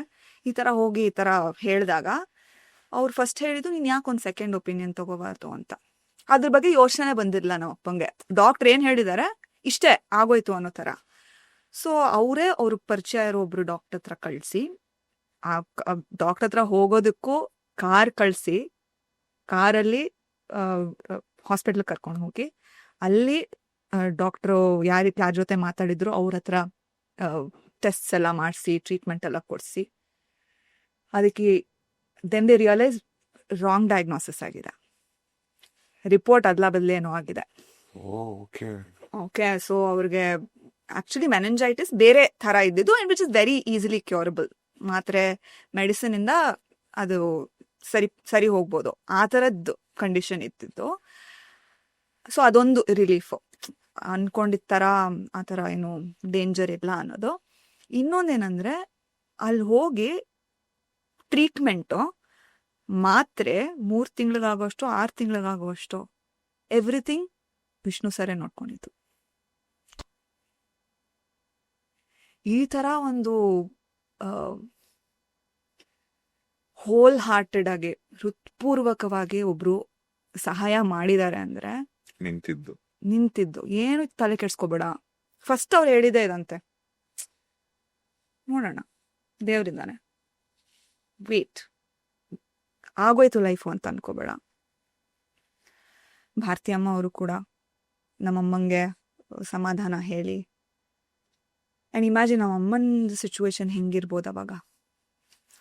ಇವಾಗ ತಾನೇ ಮಗು ಹುಟ್ಟಿದೆ, ಅವರು ಕೆಲಸ ಮಾಡೋದಕ್ಕಾಗೋದಿಲ್ಲ, ಅಪ್ಪ ಒಬ್ಬರೇ ಕೆಲಸ ಮಾಡಿ ಮನೆ ನಡೆಸ್ಬೇಕು. ಇಷ್ಟು ಟೆನ್ಷನ್ ಆಗಿತ್ತು. ಅಂದರೆ ಇವಾಗ ನಾನು ಯೋಚನೆ ಮಾಡಿದ್ರೇನೆ ಒಂಥರ, ಇವಾಗ ಐ ಪುಟ್ ಮೈ ಸೆಲ್ಫ್ ಆ ಸಿಚುವೇಶನಲ್ಲಿ ನೆನ್ಸ್ಕೊಳ್ಳೋದಕ್ಕೂ ಆಗಲ್ಲ. ಆ ಥರ ಒಂದು ಸಿಚುವೇಶನಿಂದ ಕೈ ಹಿಡಿದು ಹೊರಗೆ ಕರ್ಕೊಂಬಂದಿರೋದು ನಿಜವಾಗ್ಲೂ ನಮ್ಮ ಫ್ಯಾಮಿಲಿಗೆ ಅವ್ರ ದೇವರು. ನಾವೆಲ್ಲರೂ we pray to him almost every day and thank you. ಆಮೇಲೆ ಅಂಬರೀಶ್ ಸರ್ ಕೂಡ ಎಸ್ ಆಫ್ ಕೋರ್ಸ್ ಎಲ್ಲರೂ ಅಂದರೆ ಅವರು ಕೂಡ ತುಂಬಾ ಕ್ಲೋಸ್ ಆಗಿರ್ತಾರೆ. ಹೌದು. ಬಟ್ ನಾನು ಅವ್ರನ್ನ ಜಾಸ್ತಿ ಮೀಟ್ ಮಾಡಿರೋ ಜ್ಞಾಪಕ ಇಲ್ಲ ನನಗೆ. ಅಪ್ಪ ತುಂಬ ಸಿನಿಮಾಗಳಲ್ಲಿ ವಿಷ್ಣು ಸರ್ ಜೊತೆ ಕೆಲಸ ಮಾಡಿದ್ದಾರೆ. ಸೊ ಆ ಸೆಟ್ಗೆಲ್ಲ ಹೋಗಿದ್ದೀನಿ. ದ್ವಾರಕೀಶ್ ಅಂಕಲ್ ಅವ್ರ ಸೆಟ್ಗೆ ಹೋಗಿದ್ದೆ. ಅವರು ಐ ಥಿಂಕ್ ಇಟ್ ವಾಸ್ ರಾಯರು ಬಂದರು ಮಾವನ ಮನೆಗೆ. ಆ ಸೆಟ್ಗೆ ಹೋಗಿದ್ದೆ ನಾನು. ತುಂಬ ಚಿಕ್ಕವಳು, ನಂಗೆ ಏನೂ ಅರ್ಥ ಆಗ್ತಾ ಇರಲಿಲ್ಲ. ತುಂಬ ಫೇಂಟ್ ಮೆಮೊರಿ ಇರೋದು ನನಗೊಂಥರ ಫ್ಲ್ಯಾಶಸ್ ಜ್ಞಾಪಕ ಇರೋದು. ಬಟ್ ಒಂದು ತುಂಬ ಚೆನ್ನಾಗಿ ಜ್ಞಾಪಕ ಇರೋದು ಅಂದರೆ ಆ ಸಿನಿಮಾದಲ್ಲಿ ಒಂದು ಈ ಥರ ಕೋತಿ ಹಿಂಗೆ ಸಿಂಬಲ್ಸ್ ಹೊಡೆಯೋದೊಂದು ಟಾಯ್ ಬರ್ತಿತ್ತು ಜ್ಞಾಪಕ ಇದೆ, ಒಂದು ಆಟ ಸಾಮಾನು. ಅದನ್ನ ಶೂಟಲ್ಲಿ ಉಪಯೋಗಿಸ್ತಾ ಇದ್ರು ಅವರು. ನಾನು ಹಠ ನಂಗೆ ಅದು ಬೇಕು ಅಂತ ಶಾರ್ಟ್ ಮುಗಿಸ್ಬಿಟ್ಟು ನಂಗೆ ಕೊಟ್ಟಿದ್ರು ಅದನ್ನು ಬಹಳಷ್ಟು ದಿವಸಗಳು ಹಂಗೆ ಇಟ್ಕೊಂಡಿದ್ದೆ. ಸೊ ಅದೊಂದು. ಆಮೇಲೆ ನನಗೆ ಫಸ್ಟ್ ಟೈಮ್ ಸ್ಟಾರ್ ಸ್ಟ್ರಕ್ ಅಂತ ಆಗಿದ್ದು ನಾನು ರಮೇಶ್ ಅರವಿಂದ್ ಅವ್ರನ್ನ ನೋಡಿದಾಗ. ನನಗೆ ಅವ್ರ ಸಿನಿಮಾಗಳೆಲ್ಲ ತುಂಬಾನೇ ಇಷ್ಟ. ಅಮೆರಿಕ ಅಮೃತವರ್ಷಿಣಿ. ಅವರು ಅಪ್ಪ ಒಂದು ಸಿನಿಮಾ ಡೈರೆಕ್ಟ್ ಮಾಡ್ತಿದ್ರು. ಕಾರಣಾಂತರಗಳಿಂದ ಅದು ಕಂಪ್ಲೀಟ್ ಆಗ್ಲಿಲ್ಲ. ಬಟ್ ಅದಕ್ಕೆ ಅವರೇ ರಮೇಶ್ ಅರವಿಂದ್ ಸರ್ ಅವ್ರ ಹೀರೋ. ಸೊ ಅವರು ಮನೆಗೆ ಬಂದಿದ್ರು ಒಂದ್ಸತಿ. I was thrilled. ಅಂದ್ರೆ ಓ ಮೈ, ಫಸ್ಟ್ ಟೈಮ್ ಆ ಥರ star struck feeling. Second time ಅಂದರೆ ಆ ಸಿನಿಮಾ ಮುಹೂರ್ತಕ್ಕೆ, ಸಿನಿಮಾ ಹೆಸರು ಪ್ರೀತಿಯಲ್ಲಿ ಇರೋ ಸುಖ. ಬಿಕಾಸ್ ಇಟ್ಸ್ ರವಿಚಂದ್ರನ್ ಸರ್ ಅವರ ಹಾಡಿನ ಟೈಟಲ್ ಅಲ್ವಾ. ಸೊ ಅವ್ರ ಕೈಲೇ ಮುಹೂರ್ತ ಕ್ಲಾಪ್ ಹೊಡಿಸ್ಬೇಕು ಅಂತ ಅಪ್ಪನ ಆಸೆ. ಅವ್ರ ಮನೆನೂ ರಾಜಾಜಿನಗರಲ್ಲಿ ಇರ್ತಿತ್ತು. ಸೊ ನಂಗೆ ಗೊತ್ತಿತ್ತು ಅವ್ರ ಮನೆ, ಬಿಕಾಸ್ ಅದು ಪಾಸ್ ಮಾಡ್ದಲ್ಲ ರವಿಚಂದ್ರನ್ ಅವ್ರ ಮನೆ ಅಂತ ಹೇಳ್ತಿದ್ದು. ನಮ್ಮ ಅಪ್ಪಂಗೆ ಗೊತ್ತು. I use to be a big fan of Ravichandran and still am. Because ಆ ಹಾಡುಗಳು ಆಸ್ ಅ ಚೈಲ್ಡ್ ನಾನು ಎಲ್ಲ ಹಾಡುಗಳು ಹೇಳ್ತಾ ಇದ್ದೆ. ಅದ್ರ ಅರ್ಥ ಗೊತ್ತಿಲ್ಲ, ಏನೋ ಗೊತ್ತಿಲ್ಲ, ಎಲ್ಲ ರವಿಚಂದ್ರನ್ ಸಾಂಗ್ಸು ನಾನು ಹಾಡು ಹೇಳ್ತಾ ಇದ್ದೆ. ಸೊ ಅವ್ರ ಮನೆಗೆ ಕರ್ಕೊಂಡು ಹೋಗಿದ್ರು ನನ್ನ. ಆ್ಯಂಡ್ ಅದೊಂದು ಥ್ರಿಲ್ಲು. ಬಿಕಾಸ್ ಅಷ್ಟು ಎಲ್ಲ ಸಿನಿಮಾ ಎಲ್ಲ ಸಿನಿಮಾ ನಾನು ನವರಂಗ್ ಥಿಯೇಟ್ರಲ್ಲಿ ನೋಡಿರೋದು. ನನ್ನ ಚಿಕ್ಕಮ್ಮ ಕರ್ಕೊಂಡು ಹೋಗೋರು ನನ್ನ. ಅಲ್ಲೇ ರಾಜಾಜಿನಗರ್ ಫಸ್ಟ್ ಬ್ಲಾಕ್ ಅಲ್ವಾ, ನಡ್ಕೊಂಡು ಹೋಗ್ತಾ ಇದ್ವಿ ನಾವು ನವರಂಗ್ ಥಿಯೇಟ್ರಿಗೆ. ಅಲ್ಲಿ ನಾನು ಅವಾಗ ನನ್ಗೇನೆ ಟಿಕೆಟ್ ತಗೋಬೇಕಾಗಿರ್ಲಿಲ್ಲ, ಅವರು ಚಿಕ್ಕವಳಲ್ವಾ. ಸೊ ಅವ್ರಿಲ್ಲಿ ಕೂತಿದ್ರೆ ನಾನು ಪಕ್ಕ ಇದ್ರಲ್ಲಿ ಕೂತ್ಕೋತಾ ಇದ್ದೆ, ಅಥವಾ ಪಕ್ಕದಲ್ಲಿ ಯಾರು ಇಲ್ಲ ಅಂದ್ರೆ ಅವ್ರ ಪಕ್ಕ ಕೂತ್ಕೋತಾ ಇದ್ದೆ, ಇಲ್ಲಾಂದ್ರೆ ಮೆಟ್ಲ ಮೇಲೆ ಕೂತ್ಕೊಂಡು ಸಿನಿಮಾ ನೋಡೋದು. ಸೊ ಅವ್ರದ್ದೆಲ್ಲ ಆಲ್ಮೋಸ್ಟ್ ಎಲ್ಲ ಸಿನಿಮಾ ನೋಡಿದ್ದೀನಿ. 90s ಬಂದಿದ್ದು ಎಲ್ಲ ಸಿನಿಮಾನು ನಾನು ಹೋಗಿ ನೋಡಿದ್ದೀನಿ. ಸೊ ಅವ್ರನ್ನ ಮೀಟ್ ಮಾಡಿದಂತೂ ಐ ಥಿಂಕ್ ನಾನು ಏನೋ ಮಾತಾಡ್ಲೇ ಇಲ್ಲ, ಸುಮ್ಮನೆ ಕುತ್ಕೊಂಡು ಹೆಲೋ ಅಂತ ಇದ್ದೆ. ಆಮೇಲೆ ಅವ್ರು ಹೊರಡ್ಬೇಕಾದ್ರೆ ನಂಗೆ ಒಂದು ಬಿಸ್ಕೆಟ್ ಪ್ಯಾಕೆಟ್ ಕೊಟ್ಟರು. ಬಿಲೀವ್ ಇಟ್ ಆರ್ ನಾಟ್, ನಾನು ಆ ಬಿಸ್ಕೆಟ್ ಪ್ಯಾಕೆಟ್ ತಿನ್ಲಿಲ್ಲ, ಹಂಗೆ ಇಟ್ಕೊಂಡಿದ್ದೆ. ನಮ್ಮ ಅಪ್ಪ ಅಮ್ಮ ಹಾಳಾಗೋದು, ಎಕ್ಸ್ಪೈರ್ ಆಗಿದೆ, ದಯವಿಟ್ಟು ಬಿಸಾಕು ಅಂತ ಬೇಡ್ಕೊಂಡಿದ್ದಕ್ಕೆ. ಆಮೇಲೆ ನಾನು ಸ್ಕೂಲ್ಗೆ ಹೋದಾಗ ಬಿಸಾಕ್ಬಿಟ್ಟಿದ್ರು. ಸೊ ಆ ಥರ those were like really sweet memories. Nice. ನಿಮ್ಮ ಜೀವನದ ಇನ್ನೊಂದು ಬ್ಯೂಟಿಫುಲ್ ಅಧ್ಯಾಯ ಶುರು ಆಗತ್ತೆ. ನಿಮ್ಮ ಕನಸಿನ ರಾಜ್ಕುಮಾರ ಸಿಕ್ಕ ತಕ್ಷಣ ನಿಮ್ಮ ಯಜಮಾನ್ರು ಕಿರಣ್ ಶ್ರೀನಿವಾಸ್ ನನ್ನ ಹಳೇ ದೋಸ್ತು. ನಾನು ಅವನ ಯಜಮಾನ್ತಿ. ಓಕೆ, ಸರಿ. ಕಿರಣ್ ಹೇಗ್ ಪರಿಚಯ ಆಗಿದ್ದು, ಯಾವಾಗ ನಿಮ್ಮ ಲವ್ ಸ್ಟೋರಿ ಎಲ್ಲಿಂದ ಶುರುವಾಯ್ತು? ನನ್ನ ಎದುರುಗಡೆನೆ ಇದ್ದ ಒಂದೂವರೆ ವರ್ಷ ನನ್ನ ಕನ್ಸಿನ ರಾಜ. ಬಟ್ ಅವನೇ ನನ್ನ ಕನ್ಸಿನ ರಾಜ ಅಂತ ರಿಯಲೈಸ್ ಆಗಕ್ಕೆ ತುಂಬಾ ಟೈಮ್ ಹಿಡಿತು. ಒಂದು ಸಿನಿಮಾ ಒಟ್ಟಿಗೆ ಆಕ್ಟ್ ಮಾಡಿದ್ವಿ ನಾವು. ಗೊತ್ತಿತ್ತು ಅವನ ಬಗ್ಗೆ. ಕನ್ನಡ ಸಿನಿಮಾ ಒಂಥರ ಬಣ್ಣಗಳು ಅಂತ. ಅಫ್ಕೋರ್ಸ್ ಅವ್ರು ಹಾಗೆ ಸುಮ್ಮನೆ ಬಂದಾಗ ಚೆನ್ನಾಗಿದ್ದಾನಲ್ಲ, ಕ್ಯೂಟ್ ಆಗಿದಾನಲ್ಲ ಅಂತೆಲ್ಲ ಅನ್ಸಿತ್ತು. ಬಟ್ ಮೀಟ್ ಮಾಡಿದಾಗ ಫಸ್ಟು ನಾನು ಅದೇ ಸಿನಿಮಾ ಟೈಮಲ್ಲಿ ಒಂದು ರೀಡಿಂಗ್ ಇತ್ತು. ಆ ರೀಡಿಂಗಿಗೆ ಲೇಟಾಗಿ ಬಂದ, ಸ್ವಲ್ಪ ಹುರ್ಕೊಂಡಿದ್ದೆ. ಎಲ್ಲ ಟೈಮು ವೇಸ್ಟ್ ಮಾಡ್ತಾ ಇದ್ದಾನಲ್ಲ ಅಂತ. ಅವನೇನೋ ಫ್ಲೈಟ್ ಡಿಲೇ ಆಗಿ ಮುಂಬೈಯಿಂದ ಬರಬೇಕಾಗಿತ್ತು. ಫ್ಲೈಟ್ ಡಿಲೇ ಆಗಿ, ಗೊತ್ತಲ್ವಾ, ಏರ್ಪೋರ್ಟಿಂದ ಬರೋದೆಲ್ಲ ಲೇಟ್ ಆಗಿತ್ತು. ನಾವೆಲ್ಲ ಕುತ್ಕೊಂಡು ಕಾಯ್ತಾ ಇದ್ದೀವಿ, ಏನಪ್ಪ ಇವ್ನು ದೊಡ್ಡ ಸ್ಟಾರ್ ಅನ್ಕೊಂಬಿಟ್ಟಿದಾನ, ನಮ್ಮನ್ನೆಲ್ಲ ಕಾಯಿಸ್ತಾ ಇದ್ದಾನಲ್ಲ ಅಂತ. ಸೊ ನಾವು 5 ಜನ ಕಾಸ್ಟ್ ಮೆಂಬರ್ಸ್ ಇದ್ವಿ. ನಾನು, ಕಿರಣ್, ಪ್ರತಾಪ್ ನಾರಾಯಣ್ ಅಂತ, ಗೊತ್ತಿರ್ಬೇಕು ನಿಮ್ಗೆ, ಇವಾಗ ಮಾರ್ಕಲ್ ಮಾಡ್ತಾ ಇದ್ದಾರೆ. ಓಕೆ. ಮತ್ತೆ ಸೋನು ಗೌಡ, ಪ್ರವೀಣ್ ಅಂತ ಅವ್ರ ಹೊಸಬ್ರು. ಸೊ ನಾವ್ 5 ಜನ ಇದ್ವಿ. ನಾವು 4 ಜನ ವೇಟ್ ಮಾಡ್ತಾ ಇದೀವಿ ಸರ್ ಬರೋದಕ್ಕೋಸ್ಕರ. ಬಂದ ತಕ್ಷಣ ಎಲ್ಲ ಸಾರಿ ಅಂತೆಲ್ಲ ಹೇಳಿ ರೀಡಿಂಗ್ ಎಲ್ಲ ಮುಗೀತು. ದೆನ್ ನಂಗೊಂಥರ ಐ ವಾಸಂಟ್ ವೆರಿ ಶೋರ್, ಏನ್ ದೊಡ್ಡ ಸ್ಟಾರ್ ಅನ್ಕೊಂಬಿಟ್ಟಿದಾನ, ನಮ್ಗೆಲ್ಲ ವೇಟ್ ಮಾಡಿಸ್ತಾ ಇದಾರಲ್ಲ. ದೊಡ್ಡ ಸ್ಟಾರ್ ಆದ್ರೂ ಟೈಮಿಗೆ ಬರೋದೇನೆ ಆಕ್ಚುಯಲ್ ಒಂದು ಸ್ಟಾರ್ ಕ್ವಾಲಿಟಿ ಅಂತಲ್ಲ. ನನ್ನ ಫುಲ್ಲು ಕೋಪ ಬಂದ್ಬಿಡಿತ್ತು ನನಗೆ. ಬಟ್ ಅವ್ನು ಬಂದು ಒಂದು ಅಪಾಲಜೈಸ್ ಮಾಡಿದ ರೀತಿನೂ ಇಷ್ಟ ಆಯ್ತು. ಅಂದ್ರೆ ಒಪ್ಕೋತಾ ಇದ್ದಾನೆ ಈ ತರ ಆಯ್ತು ಅಂತ. ಬಟ್ ಇವಾಗ್ಲೂ ಅದ್ರ ಬಗ್ಗೆ ರೇಗಿಸ್ತಾ ಇರ್ತೀನಿ ನಾನು, ಏನೋ ಅಂತಲ್ಲ. ಅಂಡ್ ಆ ಒಂದು cinema was about a road trip. ಕರ್ನಾಟಕದಲ್ಲಿ ಬಾದಾಮಿ, ಮತ್ತೆ ಸಕಲೇಶ್ಪುರ, ಮಂಗಳೂರು, ಉಡುಪಿ ನಾವೆಲ್ಲ ಶೂಟ್ ಮಾಡ್ಬೇಕಾಗಿತ್ತು ನಾವು. ಅಂಡ್ ಕಿರಣ್ದ ಐಡಿಯಾ ಏನು ಅಂದ್ರೆ, ನಾವೆಲ್ಲರಿಗೂ ಒಬ್ರಿಗೊಬ್ರು ಅರ್ಥ ಮಾಡ್ಕೋಬೇಕು. ಫ್ರೆಂಡ್ಶಿಪ್ ಬಗ್ಗೆ, ಲವ್ ಬಗ್ಗೆ, ಜೀವನದ ಬಗ್ಗೆ ಸಬ್ಜೆಕ್ಟ್, ಸಿನಿಮಾ ಸಬ್ಜೆಕ್ಟ್. ಅಂದ್ರೆ ರೋಡ್ ಟ್ರಿಪ್ ಅಲ್ಲಿ ಒಂದು ಜರ್ನಿನಲ್ಲಿ ನಮ್ಮ ಕ್ಯಾರೆಕ್ಟರ್ಸ್ ಎಲ್ಲ ಹೆಂಗೆ, ಒಂದು ನಮ್ಮ ಕ್ಯಾರೆಕ್ಟರ್ಗಳದ್ದು ಜರ್ನಿ ಹೆಂಗೆ ಚೇಂಜ್ ಆಗತ್ತೆ ಅನ್ನೋದು ಸಿನಿಮಾದ ಕಾನ್ಸೆಪ್ಟ್. ನೀವೆಲ್ಲ ಅರ್ಥ ಮಾಡ್ಕೊಬೇಕು. ಒಬ್ರಿಗೊಬ್ರು ಅರ್ಥ ಮಾಡ್ಕೊಳ್ಳೋದಕ್ಕೆ. ನೀವು ಹಿಂಗ ಅರ್ಥ ಮಾಡ್ಕೊಂಡ್ರಿ? ಅದೇ ಏನ್ ಅವ್ರ ಐಡಿಯಾ ಏನು ಅಂದ್ರೆ, ಕಾಸ್ಟ್ ಎಲ್ಲ ಬೇರೆ ಬೇರೆ ಕಾರ್ಸ್ ಎಲ್ಲ ಮಾಡ್ಬೇಡಿ ನೀವು, ನಾವು 5 ಜನ ಒಂದೇ ಕಾರಲ್ಲಿ ಟ್ರಾವೆಲ್ ಮಾಡ್ತೀವಿ ಎಲ್ಲ ಕಡೆ ಅಂತ. ಸೊ ನಮ್ದೇ ಒಂದು ರೋಡ್ ಟ್ರಿಪ್. ಅಂದ್ರೆ ಸೈಮಲ್ಟೇನಿಯಸ್ಲಿ ಈ ಕಡೆ ಸಿನಿಮಾ ಶೂಟ್, ಮಧ್ಯದಲ್ಲಿ ನಿಲ್ಸ್ಕೊಂಡು ಶೂಟ್ ಮಾಡ್ತಾ ಇದ್ವಿ ನಾವು. ಸೊ ನೀವು ಅರ್ಥ ಮಾಡ್ಕೊಂಡ್ರಿ, ನಾವಿಬ್ರು ಅರ್ಥ ಮಾಡ್ಕೊಳಕ್ ಶುರು ಮಾಡಿ. It was such A great opportunity. Because ಎಷ್ಟು ಅವರ್ಸ್ ಟುಗೆದರ್ ನಾವು ಟ್ರಾವೆಲ್ ಮಾಡ್ತಾ ಇದ್ವಿ. ಇವಾಗ ಇಲ್ಲಿಂದ ಬಾದಾಮಿಗೆ ಹೋಗ್ಬೇಕು ಅಂದ್ರೆ ನಾವು ಬೆಳಗ್ಗೆ ಒಂದು 9 ಗಂಟೆಗೆ ಹೊರಟ್ವಿ, ರಾತ್ರಿ 12 ಗಂಟೆಗೆ ರೀಚ್ ಆದ್ವಿ. ಅಂಡ್ ಮಧ್ಯದಲ್ಲಿ ಬ್ರೇಕ್ಸ್ ತಗೊಳ್ಳೋದು. ಸೊ ನಾವು ಆಕ್ಚುಲಿ ಹೇಳ್ಬೇಕು ಅಂದ್ರೆ ಫಸ್ಟ್ ಟೈಮ್ ಅವತ್ತು ರೀಡಿಂಗ್ ಅಲ್ಲಿ ಮೀಟ್ ಮಾಡಿದ್ದು. ನೆಕ್ಸ್ಟ್ ಈ ಬಾದಾಮಿ ಹೊರಡ್ಬೇಕಾದ್ರೆ ಮೀಟ್ ಮಾಡಿದ್ದು. ಪ್ರೀವಿಯಸ್ ಡೇ ಕಾಲ್ ಮಾಡ್ಬಿಟ್ಟು ಈ ತರ ಇಷ್ಟು ಗಂಟೆಗೆ ಬರ್ತೀವಿ ಅಂತೆಲ್ಲ ಹೇಳಿದ್ದ. ಸರಿ ಓಕೆ ಅಂದ್ಬಿಟ್ಟು I was ready to leave. ಅವತ್ತು they came on time. Pratap ಅವನು ಇಬ್ರು ಒಟ್ಟಿಗೆ ಬಂದ್ರು. They came on time. And you will not believe it, ಬೆಂಗಳೂರಿಂದ ನೆಲ್ಮಂಗ್ಲಾಗ್ ಹೋಗೋ ಅಷ್ಟರಲ್ಲಿ ನಾವು ಫ್ರೆಂಡ್ಸ್ ಆಗ್ಬಿಟ್ಟಿದ್ವಿ. ಫಸ್ಟ್ ಅದೊಂದು ಇತ್ತಲ್ವಾ, ಒಂದ್ ಸ್ವಲ್ಪ ಡಿಸ್ಟೆನ್ಸ್ ಇತ್ತು. ಅಷ್ಟು ಬೆಂಗಳೂರಿಂದ ನೆಲ್ಮಂಗ್ಲಾಗ್ ಹೋಗೋ ಅಷ್ಟೊತ್ತಿಗೆ, ಅಂದ್ರೆ ನನ್ನನ್ನು ಪಿಕ್ ಮಾಡಿ ನೆಲ್ಮಂಗ್ಲಾಗ್ ಹೋಗೋ ಅಷ್ಟೊತ್ತಿಗೆ ದಿಸ್ ಗಾಯ್ ಇಸ್ ಫ್ರೆಂಡ್ ಮೆಟೀರಿಯಲ್ ಅಂತ ಅರ್ಥ ಆಗೋಗಿತ್ತು. ಅಂಡ್ ಇವಾಗ ಅವ್ನು ಹೇಳೋದು ಸೇಮ್ ಫೀಲಿಂಗ್ ಅವನಿಗೂ ಅಂತ ಹೇಳ್ತಾರಲ್ಲ. ಆ ತರ ಒಂದು ಯಾವ್ದೋ ಜನ್ಮದ ಕನೆಕ್ಷನ್ ಇದ್ದಾಗ ತುಂಬಾ ಫೆಮಿಲಿಯರ್ ಅನ್ಸಕ್ ಶುರು ಆಗ್ತಾರೆ. ತುಂಬಾ ಎಫರ್ಟ್ ಹಾಕೋದು ಬೇಕಾಗಲ್ಲ. ಇವ್ರು ನಂಗೆ ಮುಂಚೆಯಿಂದಾನೇ ಗೊತ್ತೇನೋ ಅಂತ ಅನ್ಸಕ್ ಶುರು ಆಗುತ್ತೆ. ಕನೆಕ್ಷನ್. ಸೊ ಅದೊಂದು ಆಯ್ತು. But I was like friend. And ಹಂಗೆ ಆ ಸಿನಿಮಾ ಶೂಟ್ ಟೈಮಲ್ಲಿ ರೋಡ್ ಟ್ರಿಪ್ ಮಾಡ್ತಾ, ಟ್ರಾವೆಲ್ ಮಾಡ್ತಾ ಮಾತಾಡಿದ್ವಿ ಎಲ್ಲರೂ. ನಾವಿಬ್ರೇ ಅಂತಲ್ಲ, ನಾವು 5 ಜನ ಕೂಡ ಎಲ್ಲಾನು ಮಾತಾಡ್ತಾ ಇದ್ವಿ, ಎಲ್ಲಾನು ಹಂಚ್ಕೊಂಡ್ವಿ. ಅಂಡ್ ಎಲ್ಲಾರು ಒಬ್ರಿಗೊಬ್ರಿಗೆ ಒಂದು ಸೇಫ್ ಸ್ಪೇಸ್ ಅಂತ ಹೇಳ್ತಾರಲ್ಲ, ಅದನ್ನ ನಾವು ಒಬ್ರಿಗೊಬ್ರು ಕೊಡ್ತಾ ಇದ್ವಿ. ಯಾಕಂದ್ರೆ ಏನೇನೋ ತುಂಬಾ ಇಂಟಿಮೇಟ್ ಡೀಪ್ ಏನೇನೋ ಎಲ್ಲರೂ ಮಾತಾಡಿದೀವಿ. ಅಂಡ್ ಡೆಫಿನೆಟ್ಲಿ ಒಂದು ಕನೆಕ್ಷನ್ ಹಾಗೆ ಬೆಳೆದಿದ್ದು ನಮ್ಮಿಬ್ರ ಮಧ್ಯದಲ್ಲಿ. ಆಮೇಲೆ I didn't think of it as ಇದು ಪ್ರೀತಿ ಕನ್ವರ್ಟ್ ಆಗ್ಬೋದೇನೋ ಅಂತ ನನಗೆ ಥಾಟ್ ಇನಿಷಿಯಲಿ ಬಂದೇ ಇರಲಿಲ್ಲ. ಸ್ನೇಹಿತ, ಒಳ್ಳೆ ಸ್ನೇಹಿತ. ಅಂಡ್ ಆ ತರ ಥಾಟ್ ಬರೋದಕ್ಕೂ ನಾನು ಯಾಕೆ ರೆಸಿಸ್ಟ್ ಮಾಡ್ತಿದ್ದೆ ಅಂದ್ರೆ, ಇಂಥ ಒಳ್ಳೆ ಸ್ನೇಹಿತನ ಅಕಸ್ಮಾತ್ ನಾನು ಕಳ್ಕೊಂಡ್ಬಿಟ್ರೆ, ಏನೋ ವರ್ಕೌಟ್ ಆಗ್ಲಿಲ್ಲ, ಏನೋ ಆಯ್ತು, ಬೇರೆ ಮುಂಬೈಯಲ್ಲಿರೋದು, ಬೇಡ, let's be very clear.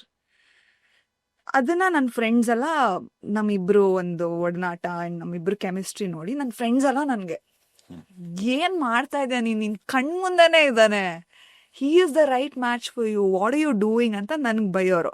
I said no, I would say ಇಲ್ಲ ನನ್ನ ಫ್ರೆಂಡ್ ಅವನು, I don't want to lose him ಅಂತಾರ. ಅವ್ರ ಕಡೆಯಿಂದ ಇಂಟ್ರೆಸ್ಟ್ ಹೇಗಿತ್ತು?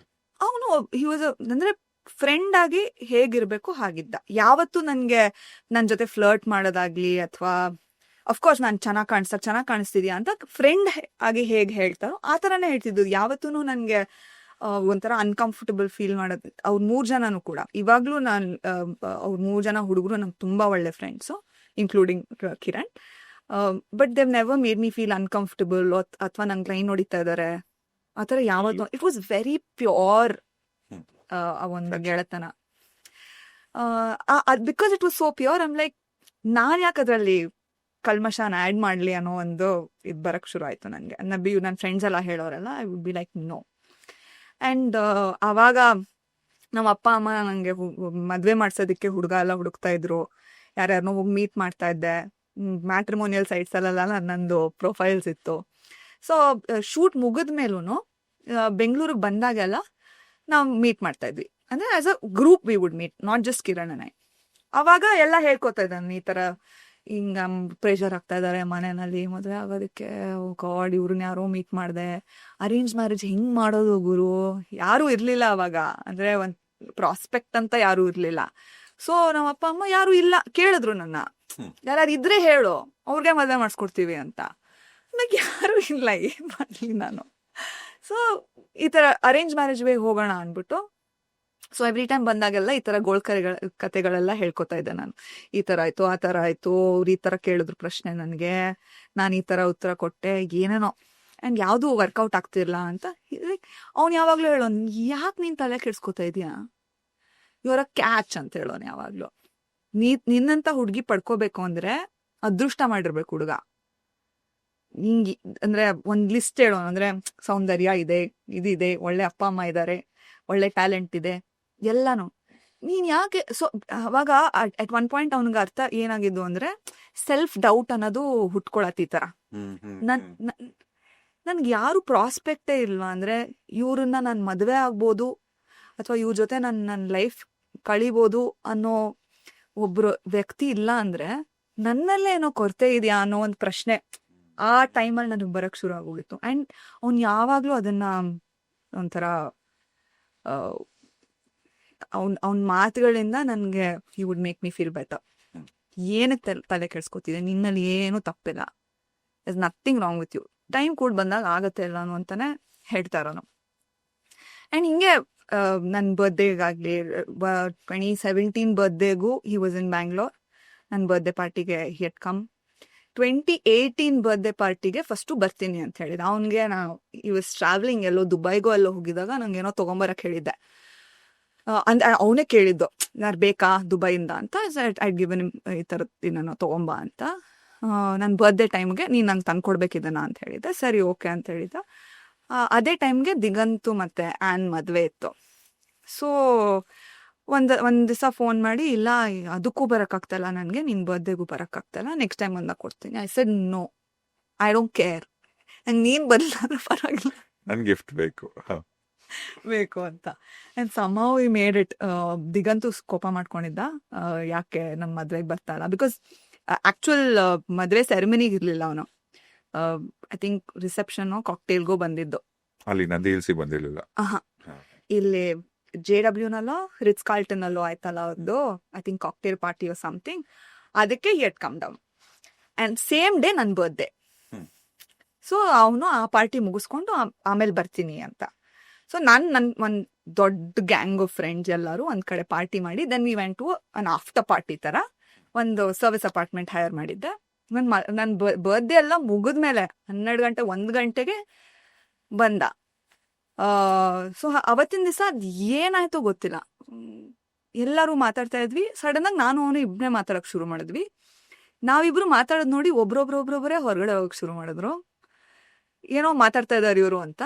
ಮಾತಾಡ್ತಾ ವಿ ರಿಯಲೈಸ್ ಹೆಂಗಾಯ್ತು ಅಂದರೆ, ಹೆಂಗಾಯ್ತು ಅಂದರೆ, ನೀನು ತಿರ್ಗಾ ಅದೇ ಮದುವೆ ಇದೆಲ್ಲ ಬಂತು. ದೆನ್ ಈಸ್ ಲೈಕ್, ನೀನು ಮುಂಬೈಲಿ ಇದ್ದಿದ್ರೆ ಕಥೆನೇ ಬೇರೆ ಆಗಿರೋದು ಅಂತ ಏನೋ ಹೇಳ್ದ. ನಂಗೆ ಸಡನ್ ಆಗಿ ಅರ್ಥ ಆಗಲ್ಲ, like what is he saying, direct hint. Then I said, ನೀನ್ ಕರಿ ಮುಂಬೈಗೆ ಬರ್ತೀನಿ ಅಂತ. ಲೈಕ್ ವೇಟ್ ಅ ಮಿನಿಟ್, ನಾನು ಅನ್ಕೋತಿರೋದೇ ನೀನು ಅನ್ಕೋತಿರೋದ ಅಥವಾ ಜೋಕ್ ಮಾಡ್ತಾ ಇದೆಯಾ ಅಂತ. ಬಿಕಾಸ್ ಆ ಥರ ಜೋಕ್ ಎಲ್ಲ ಮಾಡ್ತಾ ಇದ್ವಿ ಆಯ್ತಾ. ಐ ಸೆಡ್, ನೀನು ಸೀರಿಯಸ್ ಆಗಿದೆಯಾ? ಈ ಸರ್ ಹೌದು. ಸರಿ ನಾನು ಸೀರಿಯಸ್ ಆಗಿದ್ದೀನಿ. ಆ್ಯಂಡ್ ಅದೇನೋ ಸಡನ್ನ ಒಂದು ಸ್ವಿಚ್ ಆಗೋಯ್ತು, ಫ್ಲಿಪ್ ಆಗೋಯ್ತು ಆಯ್ತಾ. ಆ್ಯಂಡ್ ಅದಾದ್ಮೇಲೆ ಇಬ್ರು ಇಲ್ಲ ಇತ್ತು ಫೀಲಿಂಗ್ಸ್ ಫ್ರಮ್ ದ ಬಿಗಿನಿಂಗ್. ಏನೋ ಒಂದು ಅಟ್ರಾಕ್ಷನ್ ಇತ್ತು, ಏನೋ ಒಂದು ಸಾಫ್ಟ್ ಕಾರ್ನರ್ ಇತ್ತು ಒಬ್ರಿಗೊಬ್ರ ಬಗ್ಗೆ. ಬಟ್ ಅಗೇನ್ ಅವ್ರಿಗೂ ಅದೇ ತಲೆಯಲ್ಲಿ ಇದ್ದಿದ್ದೇನಂದ್ರೆ ಒಳ್ಳೆ ಫ್ರೆಂಡ್ನ ನಾನು ಕಳ್ಕೊಳ್ಳೋದಕ್ಕೆ ಇಷ್ಟ ಇಲ್ಲ. ಬಟ್ ಅವ್ನು ಹೇಳ್ತಾ ಇದ್ದಿದ್ ಮುಂಚೆ ನನ್ನ ಮದ್ವೆನೇ ಆಗಲ್ಲ ಅಂತ. So I'm like what are you saying? ಇಲ್ಲ, ನನಗೆ ನನ್ನ ಲೈಫ್ನಲ್ಲಿ ನಾನು ಒಬ್ಬ ಪಾರ್ಟ್ನರ್ ಜೊತೆ ನನ್ನ ಲೈಫ್ ಲೀಡ್ ಮಾಡಬೇಕು ಅಂತ ಅನ್ಸಿದ್ದೆ ನಾನು ನಿನ್ನನ್ನು ಮೀಟ್ ಮಾಡಿದ್ಮೇಲೆ. ಆ್ಯಂಡ್ ಮದುವೆ ಆದರೆ ನಿನ್ನನ್ನು ಮದುವೆ ಆಗ್ತೀನಿ, ನೀನು ಒಪ್ಕೊಳ್ಳಿಲ್ಲ ಅಂದರೆ ನನ್ನ ಮದುವೆನೇ ಆಗಲ್ಲ. House like okay. Full blush ಆಗಿ ಮೆಲ್ಟ್ ಆಗ್ಬಿಟ್ಟೆ. ಅಲ್ಲ, ನೀವ್ ಬೇಡ ಅಂದ್ರೆ ಮದ್ವೆ ಆಗಲ್ಲ ಅಂತ ಅಂದಿದ್ದ, ಸೊ ಮುಂಚೆ ಅವ್ರು ಅನ್ಕೊಂಡಿದ್ರ ಮದ್ವೆ? ಅವ್ರು ಮದ್ವೆ ಆಗಲ್ಲ ಅನ್ಕೊಂಡಿದ್ರು. ಓಕೆ. ಬಟ್ ಮದ್ವೆ ಆದ್ರೆ if I ever get married ನಿನ್ ಜೊತೆ ಮದ್ವೆ ಆಗ್ಬೇಕು ಅಂತ ಅನ್ಸಿದೆ ನನ್ಗೆ. ನಿನಗೆ ಕೇಳ್ತಾ ಇದ್ದೀನಿ ಇವಾಗ, ಮದ್ವೆ ಆಗ್ತೀಯ ನನ್ನ ಅಂತ. ನೀನ್ ಹೂ ಅಂದ್ರೆ ನಾನ್ ನಿನ್ ಜೊತೆ ಮದ್ವೆ ಆಗಿ will start a life together. ಇಲ್ಲ ಅಂದ್ರೆ ನಾನು ಯಾವತ್ತೂ ಮದ್ವೆ ಆಗಲ್ಲ. ನಾವಿಬ್ರು ಮುಂಚೆ ಹೇಗೆ ಫ್ರೆಂಡ್ಸ್ ಆಗಿದ್ವು ಹಂಗೆ ಇರೋಣ. ಈ ಒಂದು ಟಾಪಿಕ್ ಬಂತು, ನಾವ್ ಈ ಡಿಸ್ಕಷನ್ ಮಾಡಿದ್ವಿ, ನಾವು ಅದ್ರ ಬಗ್ಗೆ ಮತ್ತೆ ಹೋಗ್ಬಿಡೋಣ. ವಿಲ್ ಗೋ ಬ್ಯಾಕ್, ನಾವ್ ಹೆಂಗೆ ಫ್ರೆಂಡ್ಸ್ ಆಗಿದ್ವು ಹಂಗೆ ಇರೋಣ ಅಂತ. ನನ್ಗೊಂಥರ ನಿಜವಾಗ್ಲೂ ಇದು ಅಂತ. ದೆನ್ ರಾತ್ರಿ ಎಲ್ಲ ಮಾತಾಡಿದೀವಿ ನಾವು. ಅಂದ್ರೆ ಅವಾಗ ಹಂಗಾಗಿತ್ತಲ್ಲ, ನೀನ್ ಹಿಂಗೆ ಹೇಳ್ದಾಗ ನಂಗೆ ಈ ತರ ಅನ್ಸಿತ್ತು, ಈ ತರದೆಲ್ಲ ಒಬ್ರಿಗೊಬ್ರು ಎಲ್ಲಾನು ಓಪನ್ ಅಪ್ ಆಗಕ್ ಶುರು ಆಗಿದ್ವಿ. And then we decided okay let's give it a day, ಒಂದ್ ದಿವಸ ಯೋಚನೆ ಮಾಡೋಣ. ಆ್ಯಂಡ್ ಅವನಿಗೂ ಗೊತ್ತಿತ್ತು ನನಗೆ ತುಂಬ ಪ್ರೆಷರ್ ಇತ್ತು ಮನೆಯಲ್ಲಿ. ಆಲ್ರೆಡಿ 1-2-3 ಹುಡುಗ್ರ ಜೊತೆ ಮಾತಾಡ್ತಿದ್ದೆ ನಾನು. ಅದ್ಯಾವುದು ನನ್ಗೆ ಗೊತ್ತಿತ್ತು ವರ್ಕೌಟ್ ಆಗಲ್ಲ ಅಂತ. ಬಟ್ ಹೀಸ್ ಲೈಕ್ ನೀನ್ ಡಿಸಿಷನ್ ಮಾಡ್ಬೇಕಾಗಿರೋದು. ಆ ಬೇರೆ ಪ್ರಾಸ್ಪೆಕ್ಟ್ಸ್ ಅಲ್ಲಿ ಹಿಂಗೆ ಯಾರಾದ್ರೂ ಎಸ್ ಅಂತ ಅನ್ಸಿದ್ರೆ please go ahead, please go ahead. And ಯಾವಾಗಲೂ I be there for you, nothing's going to change ನಮ್ಮಿಬ್ಬರ ಮಧ್ಯ. ಬಟ್ ಯೋಚನೆ ಮಾಡು ಅಂತ. ನಾನು ಯೋಚನೆ ಮಾಡಿ ನಾನು ಮಾತಾಡ್ತೀನಿ ಅಂತ. ಒಂದ್ ದಿವಸ ಆದ್ಮೇಲೆ ತಿರ್ಗಾ ಮೀಟ್ ಮಾಡಿದ್ವಿ. ಅವತ್ತಿನ ದಿವಸ ಏನು ಅಂದ್ರೆ, ನಾನು ಇದ್ರ ಬಗ್ಗೆ ಮಾತಾಡೋದಕ್ಕೆ ಮೀಟ್ ಮಾಡಿದೀವ. ಪ್ರತಾಪ್ ಕಾಲ್ ಮಾಡ್ದ. ಅವನು ನನ್ನ ಬರ್ತ್ಡೇಗೆ ಏನೋ ಗಿಫ್ಟ್ ಕೊಡ್ಬೇಕಾಗಿತ್ತು, ಪಾರ್ಟಿಗೆ ತಗೊಂಬಂದಿಲ್ಲ ಗಿಫ್ಟು. ಸೊ ನನ್ ಗಿಫ್ಟ್ ಕೊಡ್ಬೇಕು ಎಲ್ಲಿದ್ಯಾ ಅಂತ. ನನ್ಗೆ ಗಾಬರಿನಲ್ಲಿ ನಾನು ಕಿರಣ್ ಜೊತೆಯಲ್ಲಿ ಯಾವ್ದೋ ಕ್ಯಾಫೆನಲ್ಲಿ ಕೂತಿದ್ದೀನಿ ಅಂತ ತಕ್ಷಣ ಅವ್ನು ಬಂದ್ಬಿಟ್ಟ. ಬಿಕಾಸ್ ಅವನು ಗೊತ್ತಲ್ವಾ ನಾವೆಲ್ಲರೂ ಒಟ್ಟಿಗೆನೆ ಹ್ಯಾಂಗ್ ಔಟ್ ಮಾಡ್ತಾ ಇದ್ದಿದ್ದು. ಬಟ್ ನಂಗೆ ಅವತ್ತು ಹೇಳ್ಕೊಳಕ್ ಆಗ್ತಿಲ್ಲ, ನಾವು ಬೇರೆ ಏನೋ ಮಾತಾಡಕ್ ಬಂದಿರೋದಿಲ್ಲ ಅಂತ. ಅವತ್ತು ಮಾತಾಡಕ್ಕಾಗ್ಲಿಲ್ಲ ನಮ್ಗೆ, because Pratap was there. And ಅವ್ನ್ಗೆ ಅದು ಆಕ್ಚುಲಿ ವರ್ಕೌಟ್ ಆಯ್ತು. ಯಾಕಂದ್ರೆ ಅವ್ನಿಗೆ ಇನ್ನೂ ಟೈಮ್ ಸಿಕ್ತು ಟು ತರ ಥಾಟ್ಸ್ ನ ಅರೇಂಜ್ ಮಾಡ್ಕೊಳ್ಳೋದಕ್ಕೆ, ತಲೆನಲ್ಲಿ ಏನೇನ್ ಹೇಳ್ಬೇಕು ಅವನು ಅನ್ನೋದಲ್ಲ. ಅದ್ರ ನೆಕ್ಸ್ಟ್ ಸ್ಟೆಪ್ ತಿರ್ಗಾ ಮೀಟ್ ಮಾಡಿದ್ವಿ ಫಾರ್ ಲಂಚ್. ಅವತ್ತಿನ ದಿವಸ ಕುತ್ಕೊಂಡು ಆಲ್ಮೋಸ್ಟ್ 1 hour ನನ್ನ ಜೊತೆ ಅಂದ್ರೆ ಅವನೊಬ್ನೇ ಮಾತಾಡಿದ್ದಾನೆ. ಅಂದ್ರೆ ನಾನು ನನ್ನ ಲೈಫ್ನ ಈ ತರ ಲೀಡ್ ಮಾಡ್ಕೊಂಡು ಬಂದಿದ್ದೀನಿ, ನಾನು ಇಂಡಿಪೆಂಡೆಂಟ್ ಲೈಫ್ ನಂದು, ನಾನು ಯಾವುದಕ್ಕೂ ಯಾರ ಮೇಲೂ ಡಿಪೆಂಡ್ ಆಗಿಲ್ಲ. ನಾನು ಇವಾಗ ಅಡುಗೆನೂ ನಾನೇ ಮಾಡ್ಕೋತೀನಿ, ಪಾತ್ರೆನೂ ನಾನೇ ತೊಳ್ಕೊತೀನಿ. ನಾನು ಬೇರೆಯವ್ರ ಮೇಲೆ ಡಿಪೆಂಡ್ ಆಗದೆ ಆರಾಮಾಗಿ ಖುಷಿಯಾಗಿದ್ದೀನಿ. ನನ್ನ ಲೈಫ್ ಇದು. ಆ್ಯಂಡ್ ನನ್ನ ಫೈನಾನ್ಷಿಯಲ್ ಸ್ಟೇಟಸ್ ಇದಿದು, ಇಷ್ಟಿಷ್ಟು ನಾನು ತಿಂಗ್ಳಿಗೆ ಮಾಡ್ತೀನಿ. ನೀನ್ ಬೆಳೆದಿರೋ ರೀತಿ ಬೇರೆ, ನಾನು ಬೆಳೆದಿರೋ ರೀತಿ ಬೇರೆ. ಬಟ್ ಅಪ್ಬ್ರಿಂಗಿಂಗ್ ಅನ್ನೋದಿದೆಯಲ್ಲ, ಪ್ರಿಟಿ ಮಚ್ ಸಿಮಿಲರ್ ಇತ್ತು ನಮ್ಮಿಬ್ರದ್ದು. But privileges may have been different. ಅಂದರೆ ನಮಗೆ ಸಿಕ್ತಿದ್ದಿದ್ದು ಅಂದರೆ ನಾನು ಓದಿದ ಸ್ಕೂಲ್ಗಳಾಗಲಿ, ಅವ್ನು ಓದಿದ ಸ್ಕೂಲ್, ಆ ಥರ ಡಿಫ್ರೆನ್ಸ್ ಇತ್ತು. ಬಟ್ ನಮಗೆ ನಮ್ಮ ಒಂದು ವ್ಯಾಲ್ಯೂ ಸಿಸ್ಟಮ್ ನಮ್ಮ ಅಪ್ಪ ಅಮ್ಮ ಏನು ಹೇಳ್ಕೊಟ್ಟಿದ್ರು ಪ್ರಿಟಿ ಮಚ್ ಸಿಮಿಲರ್ ಇತ್ತು. ಸೊ ನನ್ನ ಫೈನಾನ್ಷಿಯಲ್ ಇದು ಇವಾಗ ನಾನು ಮದುವೆಗೆ ರೆಡಿ ಮಾಡ್ಕೋಬೇಕು ಅಂದರೆ ನನಗೆ ಇಷ್ಟು ಟೈಮ್ ಬೇಕಾಗತ್ತೆ, ಇಷ್ಟಿಷ್ಟು ನಾನು ದುಡ್ಡು ಹೊಂದಿಸ್ಬೇಕಾಗತ್ತೆ. ಅದೆಲ್ಲ ಫುಲ್ಲು ನಾನು ಸುಮ್ಮನೆ ಕುತ್ಕೊಂಡು ಕೇಳಿಸ್ಕೊತಾ ಇದ್ದೀನಿ. ಅಗೇನ್ ಫೈನಲಿ ಹಿ ಸೆಡ್, ಇವಾಗ ನಿನಗೆ ಬಿಟ್ಟಿದ್ದು, ಎಸ್ ಅಂತ್ಯೋ ನೋ ಅಂತ್ಯೋ absolutely will not make a difference ನಮ್ಮ ಒಂದು ಗೆಳೆತನಕ್ಕೆ. ಸೊ ಯೋಚನೆ ಮಾಡಿ ಹೇಳು, ಬೇಕಂದ್ರೆ ನಿಮ್ಮ ಅಪ್ಪ ಅಮ್ಮನ ಜೊತೆ ಮಾತಾಡು, ಅವ್ರ ಜೊತೆ. ನಿನಗೆ ಕ್ಲಾರಿಟಿ ಇರಬೇಕು, ಇದು ಬೇಕಾ ನಿನಗೆ ಬೇಡ. ಇಟ್ಸ್ ಬಿಕಾಸ್ ಇಟ್ಸ್ ಸುಮ್ಮನೆ ಒಂದು ರಿಲೇಶನ್ಶಿಪ್ಗೆ ನಾವು ಎಂಟರ್ ಆಗ್ತಿದ್ದೀವಿ, ಅಥವಾ I love you let's date ಆ ಥರ ಅಲ್ಲ ಸಿಚುವೇಶನ್ ಇದು. ಇಟ್ಸ್ ಮದುವೆ, it's like a lifelong commitment. And ನೀನು ಏನೇ ಡಿಸಿಷನ್ ಮಾಡಿದ್ರು ಐ ರೆಸ್ಪೆಕ್ಟ್ ಇಟ್ ಅಂತ ಹೇಳ್ದ. ಸೊ ಒಂದು 15 ದಿವಸ ಟೈಮ್ ತೊಗೊಂಡೆ, ಯೋಚನೆ ಮಾಡಿದೆ. ಎಲ್ಲೋ ಸಕಲೇಶ್ಪುರಕ್ಕೆಲ್ಲೋ ಹೊಟ್ಟೋದೆ. ಎಲ್ಲ ಫೋನೆಲ್ಲ ಆಫ್ ಮಾಡಿಕೊಂಡು ಏನು ಮಾಡೋದು ಅನ್ನೋದು. ಬಟ್ ನಾನು ಎಷ್ಟೇ ಯೋಚನೆ ಮಾಡಿದ್ರು ನಮ್ಮ ಒಳಗಡೆ ಒಂದು ವಾಯ್ಸ್ ಇರುತ್ತಲ್ಲ, go for it, go for it, go for it ಅಂತ ಹೇಳಿ. ಸೊ ಸಿಕ್ತು ಫೈನಲಿ. ಅಂದ್ರೆ ಗೊತ್ತಿತ್ತು ನಂಗೆ ಸಕಲೇಶ್ಪುರಕ್ಕೆಲ್ಲ ಹೋಗ್ಬೇಕಾಗಿರ್ಲಿಲ್ಲ, ನಂಗೆ ಆಲ್ರೆಡಿ ಗೊತ್ತಿತ್ತು. ಬಟ್ ಒಂದು ಇದಿರತ್ತಲ್ಲ, ಕರೆಕ್ಟ್ ಡಿಸಿಷನ್ ತಗೋತಾ ಇದ್ದೀನಾ, ಕರೆಕ್ಟ್ ಮೂವ್ ಮಾಡ್ತಾ ಇದ್ದೀನಾ ನಾನು ಅನ್ನೋದು. ಆ್ಯಂಡ್ ನಂಗೆ ಗೊತ್ತಿತ್ತು ನಮ್ಮ ಅಪ್ಪ ಅಮ್ಮ ಯಾವುದೇ ಕಾರಣಕ್ಕೂ ಮಾಡಬೇಡ ಇಲ್ಲ ಅಂತ ಹೇಳಲ್ಲ ಅಂತ ಗೊತ್ತಿತ್ತು. ನಾನು ಹೇಳಿದ್ರೆ they will be like super, because ಅಪ್ಪ and Kiran had also work in a film together, they knew each other. So I knew that ಏನೋ ನಮ್ಗೆ ಅಡೆತಡೆಗಳು ಆ ಥರದ್ದೆಲ್ಲ ಬರಲ್ಲ ಫ್ಯಾಮಿಲಿನ ಕನ್ವಿನ್ಸ್ ಮಾಡಿ. ಮನೇಲಿ ಒಂದ್ ಸ್ವಲ್ಪ ಹಿಂಟ್ ಕೊಟ್ಟಿದ್ರು? ಇಲ್ಲ, ನಮ್ಮಮ್ಮ ಕೇಳಿದ್ರೆ ಆಕ್ಚುಲಿ ಏನ್ ನಡೀತದೆ ನಿಮ್ಮಿಬ್ರು ಮಧ್ಯ ಅಂತ. ಹೌದಾ? ಐ ಸೆಡ್ ನಥಿಂಗ್, ನನ್ನ ಫ್ರೆಂಡ್ ಅವನು. ಯಾಕೆ ಅವ್ರಿಗೆ ಯಾಕೆ ಡೌಟ್? ಅದೇ ಎಲ್ಲಾರ್ಗೂ ಆ ತರ ಅನ್ಸೋದು, because of the way we were. ನಾವ್ ಹೇಗೆ ಒಬ್ರು ಜೊತೆ ಮಾತಾಡ್ತಿದ್ವಿ ಅಂಡ್ ಏನೋ ಒಂದು ಕೆಮಿಸ್ಟ್ರಿ ಇತ್ತು ನಮ್ಮಿಬ್ರು ಮಧ್ಯದಲ್ಲಿ. ಅದನ್ನ ಎಲ್ಲಾರು ನೋಡಿ ಅರ್ಥ ಮಾಡ್ಕೊಂಡಿದ್ರು, ನನಗೆ ಅರ್ಥ ಆಗಿರ್ಲಿಲ್ಲ ಅದು. ಸೊ 15 ದಿವಸ ಆದ್ಮೇಲೆ ನ್ಯೂ ಇಯರ್ಸ್ ಈವ್ ನನ್ನ ಫ್ರೆಂಡ್ ಮನೆಯಲ್ಲಿ ನಾವು ಸೆಲೆಬ್ರೇಟ್ ಮಾಡ್ತಾ ಇದ್ವಿ. ನನ್ನ ಫ್ರೆಂಡ್ ಮನೆ ಅವ್ರ ಅಂಕಲ್ ಮನೆಯಿಂದ ಒಂದು ಫ್ಯೂ ರೋಡ್ಸ್ ದೂರ ಅಷ್ಟೆ.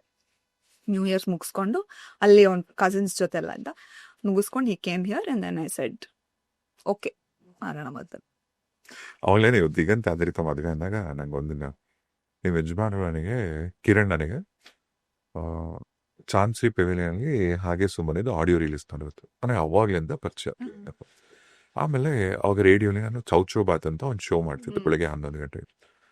ಅವಾಗ ಕಿರಣ್ ಫಸ್ಟ್ ಫಿಲ್ಮ್ ಅಲ್ವಾ ಅದು. ಅವಾಗ ಕಿರಣ್, ಯಶ್ ಅವ್ರನ್ನಾಗ್ಲಿ ಅಥವಾ ಚೇತನ್, ಅವಾಗ ತುಂಬಾ ಜನ ಇವ್ರ ಬರ್ತಿದ್ರು, ಯೋಗಿ ಆಗ್ಲಿ. ಅವಾಗ ಒಂದು ಚೌಚೋ ಬಾತ್ ಅಂತ ಒಂದು ಕಾಂಪಿಟೇಷನ್. ಏನು ಅಂದ್ರೆ ಬೆಂಗಳೂರಲ್ಲಿರೋ ಬೆಸ್ಟ್ ಬಿಸ್ನೆಸ್ ಮನೆಗಳಿಗೆ ಹೋಗಿ ಚೌಚೋ ಬಾತ್ನ ಟೇಸ್ಟ್ ಮಾಡಿ ಬರಕ್ ಹೋಗೋದು. ಅವಾಗ ನಾನು ಕಿರಣ ಕರ್ಕೊಂಡು ಹೋಗಿದ್ದೆ ಗೆಸ್ಟ್ ಆಗಿ, ಒಂದು ಸೆಲೆಬ್ರಿಟಿ ಗೆಸ್ಟ್ ಆಗಿ ಎಲ್ಲರ ಮನೆಗೂ. ಆಲ್ಮೋಸ್ಟ್ ಒಂದು 10 ಮನೆ ವಿಸಿಟ್ ಮಾಡಿದ್ವಿ. ಪಾಪ ಈ ವಾಸ್ ಸೋ ಕೈಂಡ್. ಪ್ರತಿ ಹೋಗಿದ್ ಮನೆಗೂ ಇಮ್ಯಾಜಿನ್ ಮಾಡಿ ಸ್ವಲ್ಪ ತಿನ್ಬೇಕು, ಟೇಸ್ಟ್ ಮಾಡಬೇಕು, ಆಯ್ತಾ. ಬಟ್ ಎಷ್ಟು ಹಂಬಲ್ ಆಗಿ, ಎಷ್ಟು ಚೆನ್ನಾಗಿ ಎಲ್ಲರ ಜೊತೆನೂ ಚೆನ್ನಾಗಿ ಬರೀದ್ರು. ಅದೇ ಟೈಮಲ್ಲಿ ಇನ್ನು ಆಂದ್ರಿತಾದು ಫಸ್ಟ್ ರೇಡಿಯೋ ಇಂಟರ್ವ್ಯೂ ನಾನೇ ಮಾಡಿತ್ತು. ಆಂದ್ರಿತಾ ನಂಗೆ ಯಾಕೆ ಹೋದೆ, ನಾನು ಕಿರಣ್ ಹತ್ರ ಅಂದೆವಾಗ ನಂಗೇನೋ ಐ ಫೀಲ್ ದಿಗಂತ್ ಆಂದ್ರಿತದ್ದು ಏನೋ ನಡೀತಿದೆ ಅಂತ. ಅವಾಗ ಇನ್ನೂ ಗೊತ್ತಿಲ್ಲ. ಅವಾಗ ಕಿರಣ್ ದಿಗಂತ್ ಎಲ್ಲ ಫ್ರೆಂಡ್ಸ್ ಎಲ್ಲ ಅಷ್ಟೊತ್ತಿಗೆ ಅವಾಗ ಕಿರಣ್ ಹೇಳಿದ್ರು, ಯಾರಿಗೂ ಬೇಡ ಮಗ, ಅವ್ರಿಬ್ರು ಲವ್ ಮಾಡ್ತಿದ್ದಾರೆ. ಸೊ ಈ ಲವ್ ಸ್ಟೋರಿ ನಂಗೆ ಫಸ್ಟ್ ಗೊತ್ತಾಗಿದ್ದು ಕಿರಣ್ ಇಂದ. ಸೊ ಫೈನಲಿ ಒಳ್ಳೆ ಹುಡುಗನ ಪಡೆದಿದ್ದೀರಾ ನೀವು, ಒಳ್ಳೆ ಅದ್ಭುತ ವ್ಯಕ್ತಿ. ಭಗವಂತ ತುಂಬಾ ತುಂಬಾ ಚೆನ್ನಾಗಿರ್ಲಿ ನಿಮ್ಮನ್ನ. Thank you. ಅಂಡ್ ತುಂಬಾ ಐ ಥಿಂಕ್ ಲಕ್ಡ್ ಔಟ್. ಹಾಗೆ ನಾನು ಹೇಳಿದ್ನಲ್ಲ, ನಮ್ಮಮ್ಮನಲ್ಲಿರುವಂತಹ ಒಂದು ಕರುಣೆ, ಸಹಾನುಭೂತಿ, ಅದ್ರ ನೆಕ್ಸ್ಟ್ ಅಂತ ನಾನು ಯೋಚನೆ ಮಾಡ್ಬೇಕು ಅಂದ್ರೆ ಇಟ್ಸ್ ಕಿರಣ್. ಎಷ್ಟೋ ಸಂದರ್ಭದಲ್ಲಿ ಇವಾಗ ಅಪ್ಪ ಅಮ್ಮ, ಇವಾಗ ನಿಮ್ಮ ಮನೆಯಲ್ಲಿ ನೀವು ಬೆಳೆದಿದ್ದ ರೀತಿ ಬೇರೆ, ಇವಾಗ ಮತ್ತೆ ನೀವು ಶಿಫ್ಟ್ ಆಗಿ ನೀವು ಬಾಂಬೆ ಬೇರೆ ಹೋಗ್ತೀರಾ. ಅಂಡ್ ಇನ್ನೊಂದು ಖುಷಿ ಆಗತ್ತೆ ನಾನು ಹೇಳಲೇಬೇಕು, ನೀವು ಒಂದು ಭಾರತದ ಬ್ರ್ಯಾಂಡ್ ಹೆಸರು ಹೇಳೋದು ಬೇಡ, ಒಂದು ದೊಡ್ಡ ಬ್ರ್ಯಾಂಡ್ ಅಡ್ವರ್ಟೈಸ್ಮೆಂಟ್ ಕೂಡ ನೀವು ಕಾಣಿಸ್ಕೊಂಡ್ರಿ. ನೀವು ತುಂಬಾ ಜಾಹೀರಾತುಗಳಲ್ಲಿ, ಅದು ಹಿಂದಿ ಜಾಹೀರಾತುಗಳೆಲ್ಲ ಕಾಣಿಸ್ಕೋತೀರ, ಖುಷಿ ಆಗತ್ತೆ ನಿಮಗೆ. ಒಂದು ದೊಡ್ಡ ಬ್ರ್ಯಾಂಡ್ ಅಲ್ಲಿ ನೋಡಿದ ತಕ್ಷಣ ಐ ವಾಸ್ ಲೈಕ್, ಓಕೆ, ನಮ್ ಕನ್ನಡ ಹುಡುಗಿ ಹೋಗಿ ಅಲ್ಲಿ ನೈಸ್, ಅದ್ಭುತ. ಅದು ತುಂಬಾ ಚೆನ್ನಾಗಿತ್ತು ಲೈಫ್ ಇನ್ ಮುಂಬೈ, ಅಲ್ಲಿ ಕೆಲಸ ಮಾಡೋದು, ಅಲ್ಲೊಂದು ಎಕ್ಸ್ಪೀರಿಯನ್ಸ್. ಮುಂಬೈಗೆ ಹೋಗೋಕ್ಕಿಂತ ಮುಂಚೆ ಇಲ್ಲಿ ಮನೆಯಿಂದ ನಿಮ್ಮ ಲಗೇಜ್ಗಳೆಲ್ಲ ತಗೊಂಡು ಹೋಗೋದು ಇರ್ತವೆ, ಅಂದ್ರೆ ಅತ್ತೆ ಮನೆಗೆ ಹೋಗೋದು, ಅದು ಎಷ್ಟು ಕಷ್ಟ ಆಯ್ತು. ಆಕ್ಚುಲಿ ಅತ್ತೆ ಮನೆ ತರ ಇರ್ಲಿಲ್ಲ. ಅಂದ್ರೆ ಕಿರಣ್ ರೂಮ್ ಮೇಟ್ಸ್ ಇದ್ರು ಅವ್ನಿಗೆ, ಅಂದ್ರೆ ಫ್ಲಾಟ್ ಮೇಟ್ಸ್ ಇದ್ರು ಮದ್ವೆ ಆಗೋಕ್ ಮುಂಚೆ. ಮದ್ವೆ ಆದ್ಮೇಲೆ ನಾವೊಂದು ಸಣ್ಣ ಅಪಾರ್ಟ್ಮೆಂಟ್ ಮುಂಚೆನೆ ನೋಡ್ಕೊಂಡಿದ್ವಿ. ನಾನು ಮುಂಬೈಗೆ ಹೋಗಿದ್ದೆ ಅಡ್ವಾನ್ಸ್ ಎಲ್ಲ ಕೊಡೋದಕ್ಕೆ ಅಂಡ್ ಅಗ್ರಿಮೆಂಟ್ ಎಲ್ಲ ಸೈನ್ ಮಾಡೋದಕ್ಕೆ.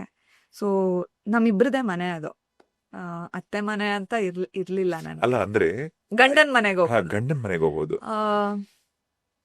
ನಂಗೆ ಏನ್ ಗೊತ್ತಾ, ಅಪ್ಪ ಅಮ್ಮನ ಮನೆಯಿಂದ ನಾನು ನನ್ನ ಗಂಡನ ಮನೆಗೆ ಹೋಗ್ತಿದ್ದೀನಿ ಅಂತ ಅಗೇನ್ ನಂಗೆ ಯಾವಾಗ್ಲೂ ಲೇಟ್ ರಿಯಲೈಸೇಷನ್ಸ್ ಆಗೋದು ಅನ್ಸುತ್ತೆ ರಾಜೇಶ್ ಅವ್ರೆ.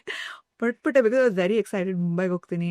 ಮುಂಬೈಯಲ್ಲಿ ಬಿಕಾಸ್ ಅದೊಂದು ಡ್ರೀಮ್ ಆಗಿತ್ತು ನನಗೆ, ಮುಂಬೈಲಿ ಜೀವನ ಸಿಟಿ ಅಲ್ಲ ಅಲ್ಲ. ಎಲ್ಲಿ, ಯಾವ ಏರಿಯಲ್ಲಿ ನಿಮ್ಮ ಮನೆ ಇರೋದು? ವರ್ಸೋವಾನ. ಓ ನೈಸ್. ಯಾರಿ ರೋಡ್ ನಿವಾಸಿ. ಅಲ್ಲೇ ಐ ವಾಸ್ ಇನ್ ಲೋಖಂಡ್ವಾಲ. ಹೌದಾ? ಮಹಾಡ ರೋಡ್. ಎಸ್, ಲೋಖಂಡ್ವಾಲ. ಅಲ್ಲಿ ನಂದು ಆಕ್ಟಿಂಗ್ ಸ್ಕೂಲ್ ಇದ್ದಿದ್ದು, ಮಾಡ ಹತ್ರ. ಸೊ ದಟ್ ವಾಸ್ ಸಾತ್ ಬಂಗ್ಲಾ. ಚಾರ್ಬಂಗ್ಲಾ ಚಾರ್ಬಂಗ್ಲಾ, ಚಾರ್ಬಂಗ್ಲಾ ಚಾರ್ಬಂಗ್ಲಾ. ಚಾರ್ಬಂಗ್ಲಾ ಚಾರ್ಬಂಗ್ಲಾ ಚಾರ್ಬಂಗ್ಲಾನಲ್ಲಿ ಮುಂಚೆ ಫಸ್ಟ್ ಟೈಮ್ ಹೋದಾಗ ನಾನು ಆಕ್ಟಿಂಗ್ ಸ್ಕೂಲ್ಗೆ ಅಲ್ಲಿದ್ದೆ. ಸೊ ಅವಾಗ್ಲೇ ನನ್ಗೆ ಒಂದು ಒಳಗಿನ ಒಂದು ಆಸೆ ಇತ್ತು, ಓ ಮೈ ಗಾಡ್ ಇಲ್ಲಿ ಬಂದು ನಾನು ಅದೇನೋ ಒಂದು ಮ್ಯಾಜಿಕ್ ಅಲ್ವಾ ಆ ಸಿಟಿ. ನಿಮಗೆ ಹೆಂಗೆ ಅಂದ್ರೆ ನಾನು ಒಂದು ಗಮನಿಸಿದ್ದು, ಬೆಳಗ್ಗೆ 6 ಗಂಟೆ ಅಲ್ಲ, ರಾತ್ರಿ ಆ ಸಿಟಿ ಮಲ್ಗೋದೇ ಇಲ್ಲ. ನೀವು 3 ಗಂಟೆ 4 ಗಂಟೆ ಆರಾಮಾಗಿ ರೋಡಲ್ಲಿ ನಡ್ಕೊಂಡು ಹೋಗ್ಬೋದು. ನಿಮಗೆ ಎಸ್ಪೆಷಲಿ ಹೆಣ್ಮಕ್ಳಿಗೆ. ಹೆಣ್ಮಕ್ಳು ಧೈರ್ಯವಾಗಿ ಓಡಾಡ. ನಾನ್ ಬೆಳಗ್ಗೆ 3 ಗಂಟೆ ಶೂಟ್ ಎಲ್ಲ ಮುಗಿಸ್ಕೊಂಡು, ಅಂದ್ರೆ ನೈಟ್ ಶೂಟ್ ಎಲ್ಲ ಇರೋದಲ್ಲ, ಬೆಳಗ್ಗೆ 3-4 ಗಂಟೆಗೆ ಆಟೋದಲ್ಲೆಲ್ಲ ಬಂದಿದ್ದೀನಿ. ನಾನು ಯಾವತ್ತೂ ನನಗೆ ಅಯ್ಯೋ ಏನಾಗ್ಬಿಡತ್ತೋ ಅನ್ನೋ ಒಂದು ಥಾಟು ಬಂದಿಲ್ಲ. ಅಷ್ಟು ಸೇಫ್ ಅನ್ಸತ್ತೆ ನನಗೆ Mumbai, one of the safest cities. But life ಅಲ್ಲಿ ಒಂದು 2 ವರ್ಷ ಇರಬೇಕು ಅಂತ ಆಸೆ ತುಂಬ ಇತ್ತು ನನಗೆ ಆ್ಯಕ್ಟಿಂಗ್ ಸ್ಕೂಲ್ ಹೋದಾಗ. ಕಿರಣ್ ರೂಪದಲ್ಲಿ ಅದು ನೆರವೇರ್ತು. ಬಟ್ ಬೆಂಗಳೂರಿಂದ ಮುಂಬೈಗೆ ಹೋಗೋದ್ರಲ್ಲಿ ಫಸ್ಟ್ ಎಕ್ಸೈಟ್ಮೆಂಟು, ಎಸ್ ಅಂತ. ಅಲ್ಲಿನ ಗಮನಿಸಿದ್ರೆ ಅಲ್ಲಿನ ಎನರ್ಜಿನೇ ಡಿಫ್ರೆಂಟು. ನೀವು ಜಾಸ್ತಿ ಹೊತ್ತಲ್ಲಿ ನಿದ್ದೆ ಮಾಡೋಕ್ಕೂ ಆಗಲ್ಲ. ಟೈಮ್ ಹೆಂಗ್ ಹೋಗುತ್ತಲ್ಲಿ. ಇಲ್ಲೊಂಥರ ಸ್ಲೋ ಅನ್ಸುತ್ತೆ ಬೆಂಗಳೂರಲ್ಲಿ. ಅಲ್ಲಿ ಓಡಾಡ್ತಾ ಇರ್ತಾರೆ ಜನ. ಇಲ್ಲಾಂದ್ರೆ ನಮ್ಗೆ ಆರಾಮಾಗಿ ನಮಗ್ ಲಕ್ಷರಿ, ನಮಗ್ ಸುಖ. It's two fast. ನಾನು 4 ವರ್ಷ ಇದ್ದ, 4 ವರ್ಷ ಹೇಗ್ ಹೋಯ್ತು ಅಂತ ಅದ್ರಲ್ಲಿ ಅರ್ಧಕ್ಕರ್ಧ ನಾವು ಲಾಕ್ಡೌನ್ ಅಲ್ಲಿ ಇದ್ದಿದ್ದು. ಬಟ್ ಆದ್ರೂ ಎಷ್ಟು ಫಾಸ್ಟ್ ಆಗಿ ಹೊರಟೋಯ್ತಪ್ಪ ಟೈಮು ಅಂತ ಅನ್ಸುತ್ತೆ. It's a magical city. ನಂಗೆ ತುಂಬಾ ಇಷ್ಟ ಆಯ್ತು. ಬಟ್ ನನ್ಗೆ ಅದೇ ಆ ಒಂದು ಟ್ರಾನ್ಸಿಷನ್, ಅಪ್ಪ ಅಮ್ಮನ ಮನೆಯಿಂದ ಅಲ್ಲಿ ಹೋಗ್ತಿದ್ದೀನಿ ಅನ್ಸಕ್ಕೆ ಸ್ವಲ್ಪ ಲೇಟಾಗೆ ಗೊತ್ತಾಗೋಕೆ ಶುರು ಆಯ್ತು. ಬಿಕಾಸ್ ನಾ ಫಸ್ಟ್ ಟೈಮ್ ಅಡಲ್ಟಿಂಗ್ ಅಂತ ಹೇಳ್ತಾರಲ್ಲ, ದೊಡ್ಡವರಾದ್ವಿ. ಫಸ್ಟ್ ಟೈಮ್ ಎಕ್ಸ್ಪೀರಿಯನ್ಸ್ ಅಲ್ಲೇ ಆಗಿದ್ದು. ನಾನೇ ಅಂದ್ರೆ ಬಿಕಾಸ್ ಅವನು ತುಂಬಾ ಇಂಡಿಪೆಂಡೆಂಟ್, ಲೈಕ್ ಐ ಸೈಡ್, ಅವನ್ನೆಲ್ಲ ಕೆಲ್ಸಗಳು ಬರುತ್ತೆ ಅವನಿಗೆ, ಮನೆ ಕೆಲ್ಸಗಳೆಲ್ಲ. ನನ್ಗೆ ಅದನ್ನೆಲ್ಲ ತಲೆನೇ ಕೆಡ್ಸ್ಕೊತಾ ಇರಲ್ಲ.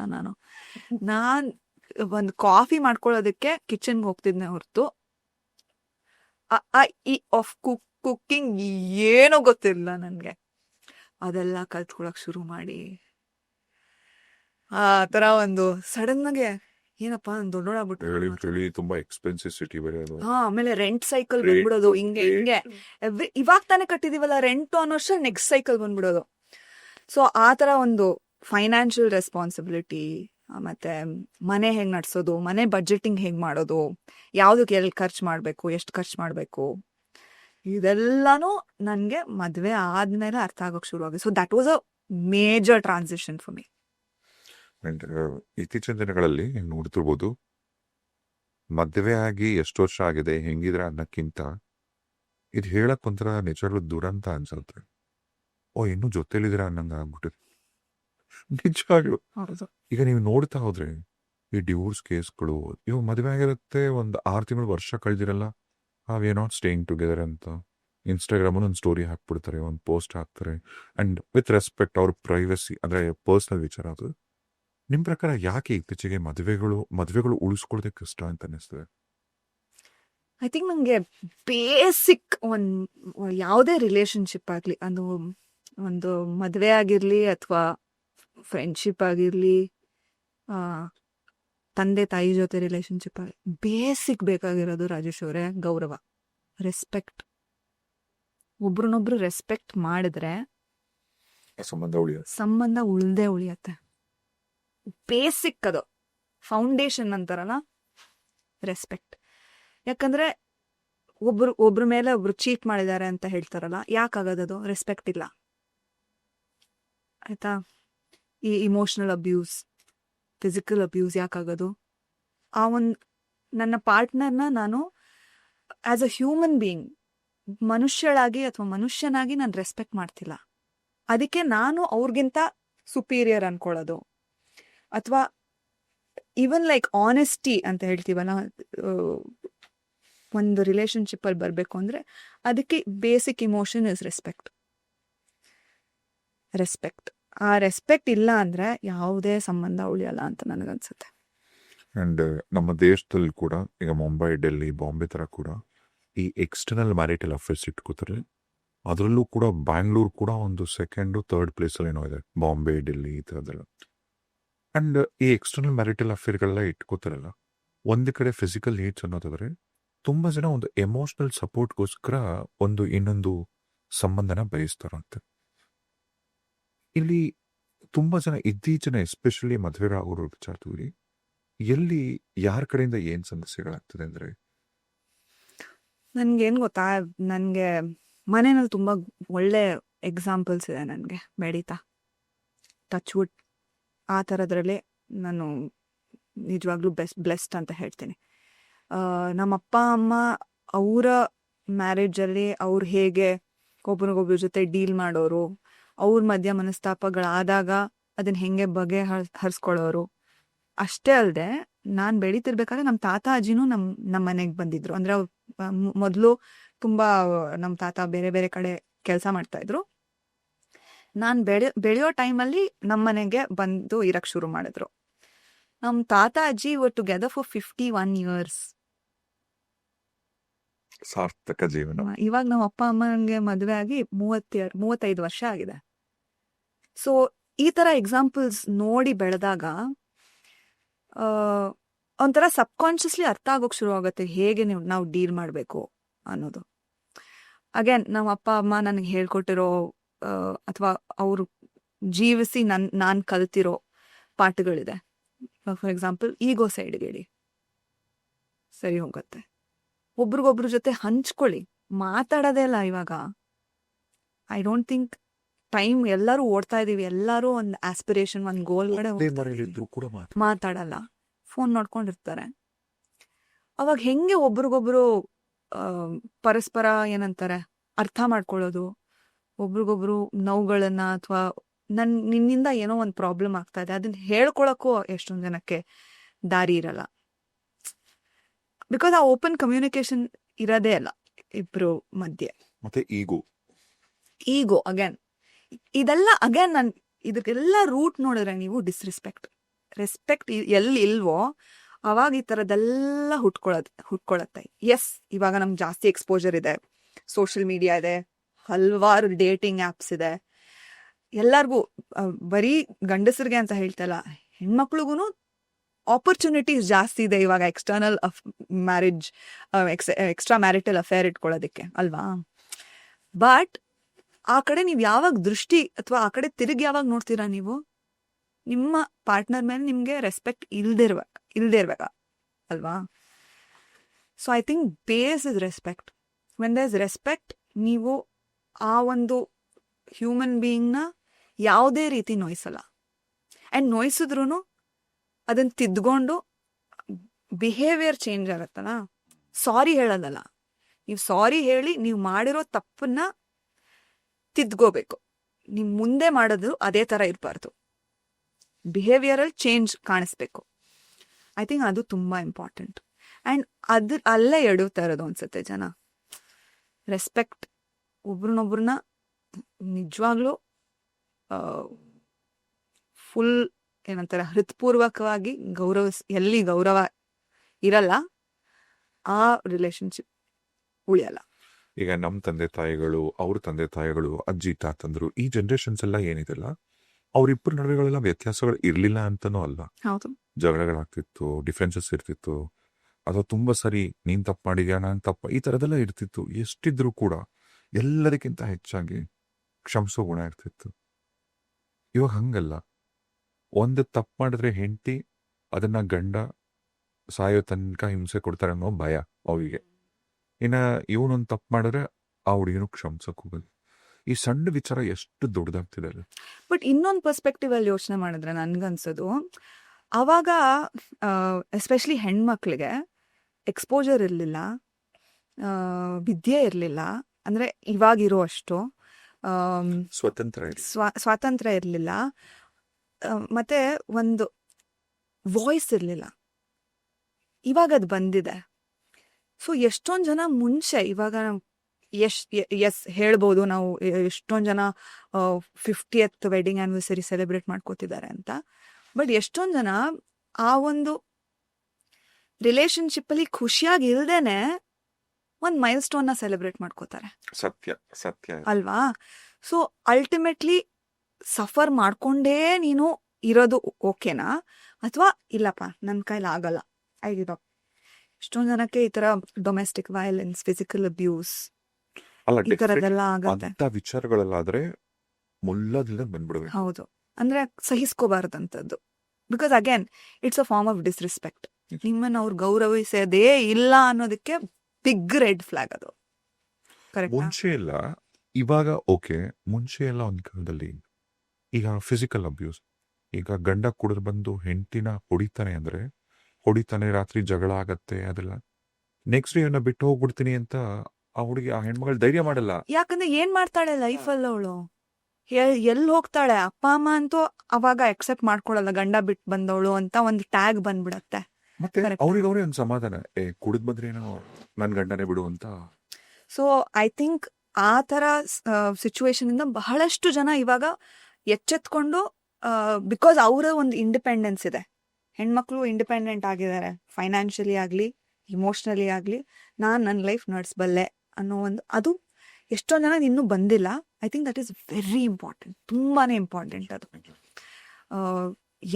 ಯಾರ ಸಹಾಯ, ಯಾರ ಬೆಂಬಲ ಇಲ್ದೇನೂ ನಾನು ನನ್ನ ಲೈಫ್ ನಡೆಸಬಹುದು ಅನ್ನೋ ಒಂದು ಮೈಂಡ್ ಸೆಟ್ಟು, ಅನ್ನೋ ಒಂದು ಕೇಪಬಿಲಿಟಿ ಎಲ್ಲ ಹೆಣ್ಮಕ್ಳು ಬೆಳೆಸ್ಕೊಳ್ಳೇಬೇಕು.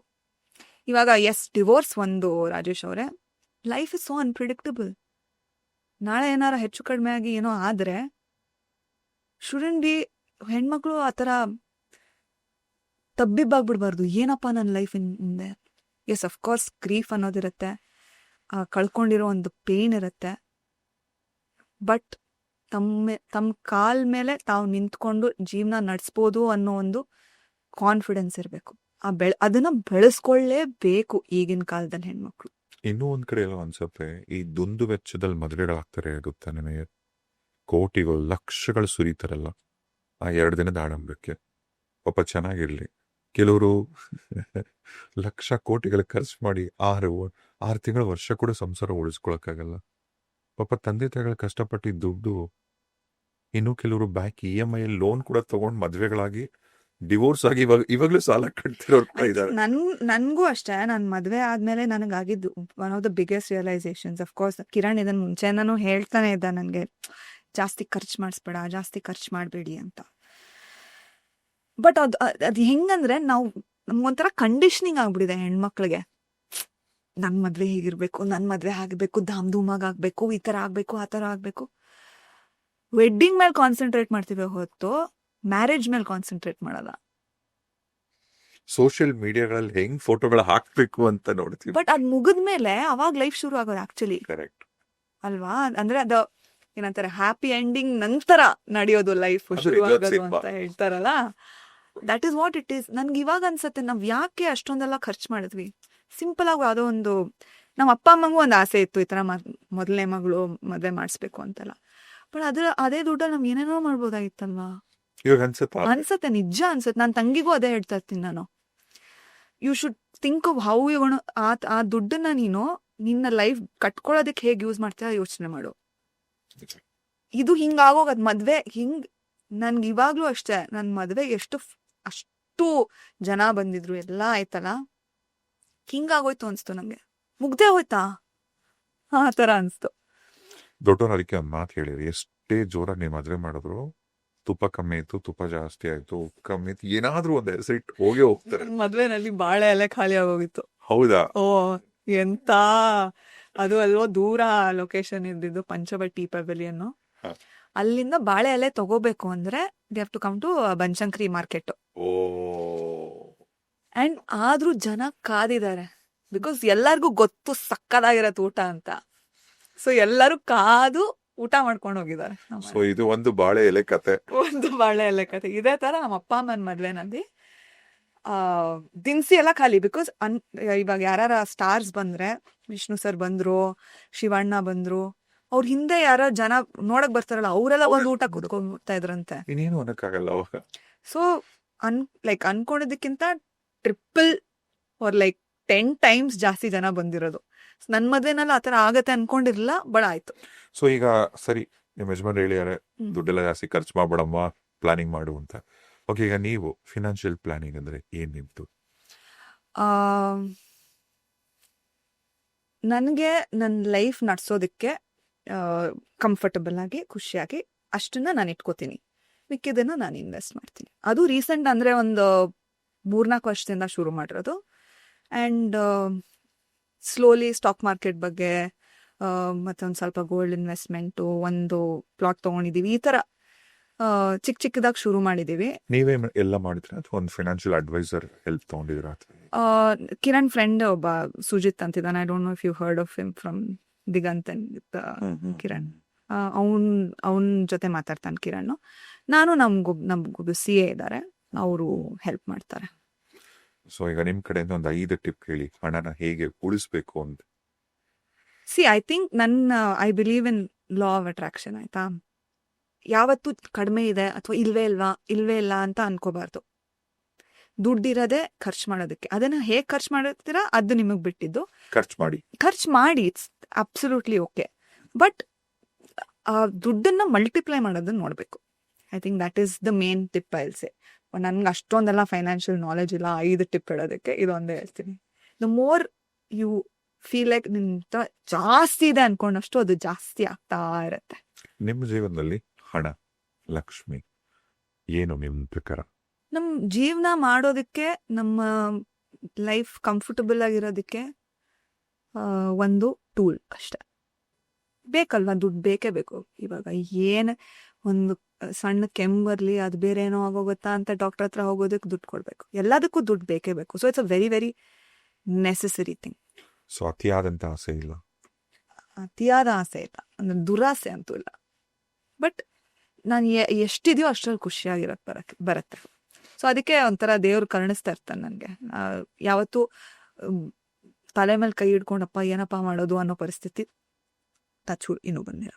ನಿಮ್ಮ ಜೀವನದಲ್ಲಿ ಯಾರಾದರೂ ಒಂದು ಘಟನೆಯಲ್ಲಿ ಅಬ್ಬಾ ಭಗವಂತ ಇದ್ದಾನೆ ಅಥವಾ ಏನೋ ಒಂದು ಶಕ್ತಿ ಇದೆ ಅಂತ ಅನಿಸ್ತದ್ದು ಏನಾದರೂ ಒಂದು ಘಟನೆ? ನಾನು ಸ್ಕೂಲಲ್ಲಿದ್ದಾಗ, ಐ ಥಿಂಕ್ ಪ್ರೈಮರಿ ಸ್ಕೂಲಲ್ಲಿದ್ದಾಗ, ನಮ್ಮ ಅಜ್ಜಿ ತಂಗಿ, ಅವರು ನನ್ಗೆ ಅಜ್ಜಿನೇ, ಅಲ್ಲಿ ಆಂಟಿ ಅಂತ ಕರಿತಿದ್ದೆ ನಾನು. ಅವರು ಶಿ ವಾಸ್ ಇನ್ವಾಲ್ವ್ ವಿತ್ ಈ ಪುಟ್ಪರ್ತಿ ಸಾಯಿಬಾಬಾ. ನಮ್ಮ ಮನೇಲಿ ಮುಂಚೆಯಿಂದನೂ ನಾವೆಲ್ಲರೂ ಶಿರ್ಡಿ ಸಾಯಿಬಾಬಾ ಭಕ್ತರು.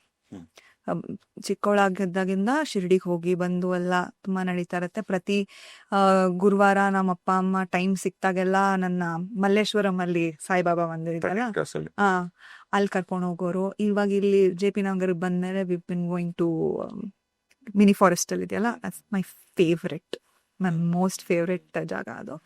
ಅಲ್ಲಿ ಹೋಗ್ತಿರ್ತೀವಿ. ಸೊ ಪುಟ್ಪರ್ತಿ ಸಾಯಿಬಾಬಾ ಅಗೇನ್ ಅವರ ಒಂದು ಅವತಾರ ಅಂತ ಹೇಳ್ತಾರಲ್ಲ. ಸೊ ಅವರು ಅಲ್ಲಿ ಆ ಆಶ್ರಮಕ್ಕೆ ವೈಟ್ ಫೀಲ್ಡ್ಗೆ ತುಂಬ ಹೋಗೋರು. ಆಮೇಲೆ ಪುಟ್ಪರ್ತಿಗೆ ಹೋಗಿ ಬಂದಿದ್ದಾರೆ. ಸೊ ಅವರೆಲ್ಲರೂ ಸೇರಿ ಬಾಲ್ ವಿಕಾಸ್ ಅಂತ ಒಂದು ಇದು ಮಾಡ್ತಾ ಇದ್ರು. ವಾಟ್ ಇಸ್ ಇಟ್ ಕಾಲ್ಡ್, ಮಕ್ಕಳಿಗೋಸ್ಕರ ಕ್ಲಾಸಸ್ಸು. ಸೊ ಅದರಲ್ಲಿ ಭಜನೆಗಳು ಹೇಳ್ಕೊಡೋರು, ಗೇಮ್ಸು ಆಕ್ಟಿವಿಟೀಸ್ ಎಲ್ಲ ಮಾಡ್ಕೊಡೋರು, ಮಾರಲ್ ಸ್ಟೋರೀಸ್ ಹೇಳ್ಕೊಡೋರು. ಸೊ ಈ ಥರದ್ದೆಲ್ಲ ನಡೀತಾ ಇತ್ತು. ಆ್ಯಂಡ್ ಈ ಥರ ball Vikas centres all over Karnataka, all over India ಇದೆ ಅನ್ಸುತ್ತೆ.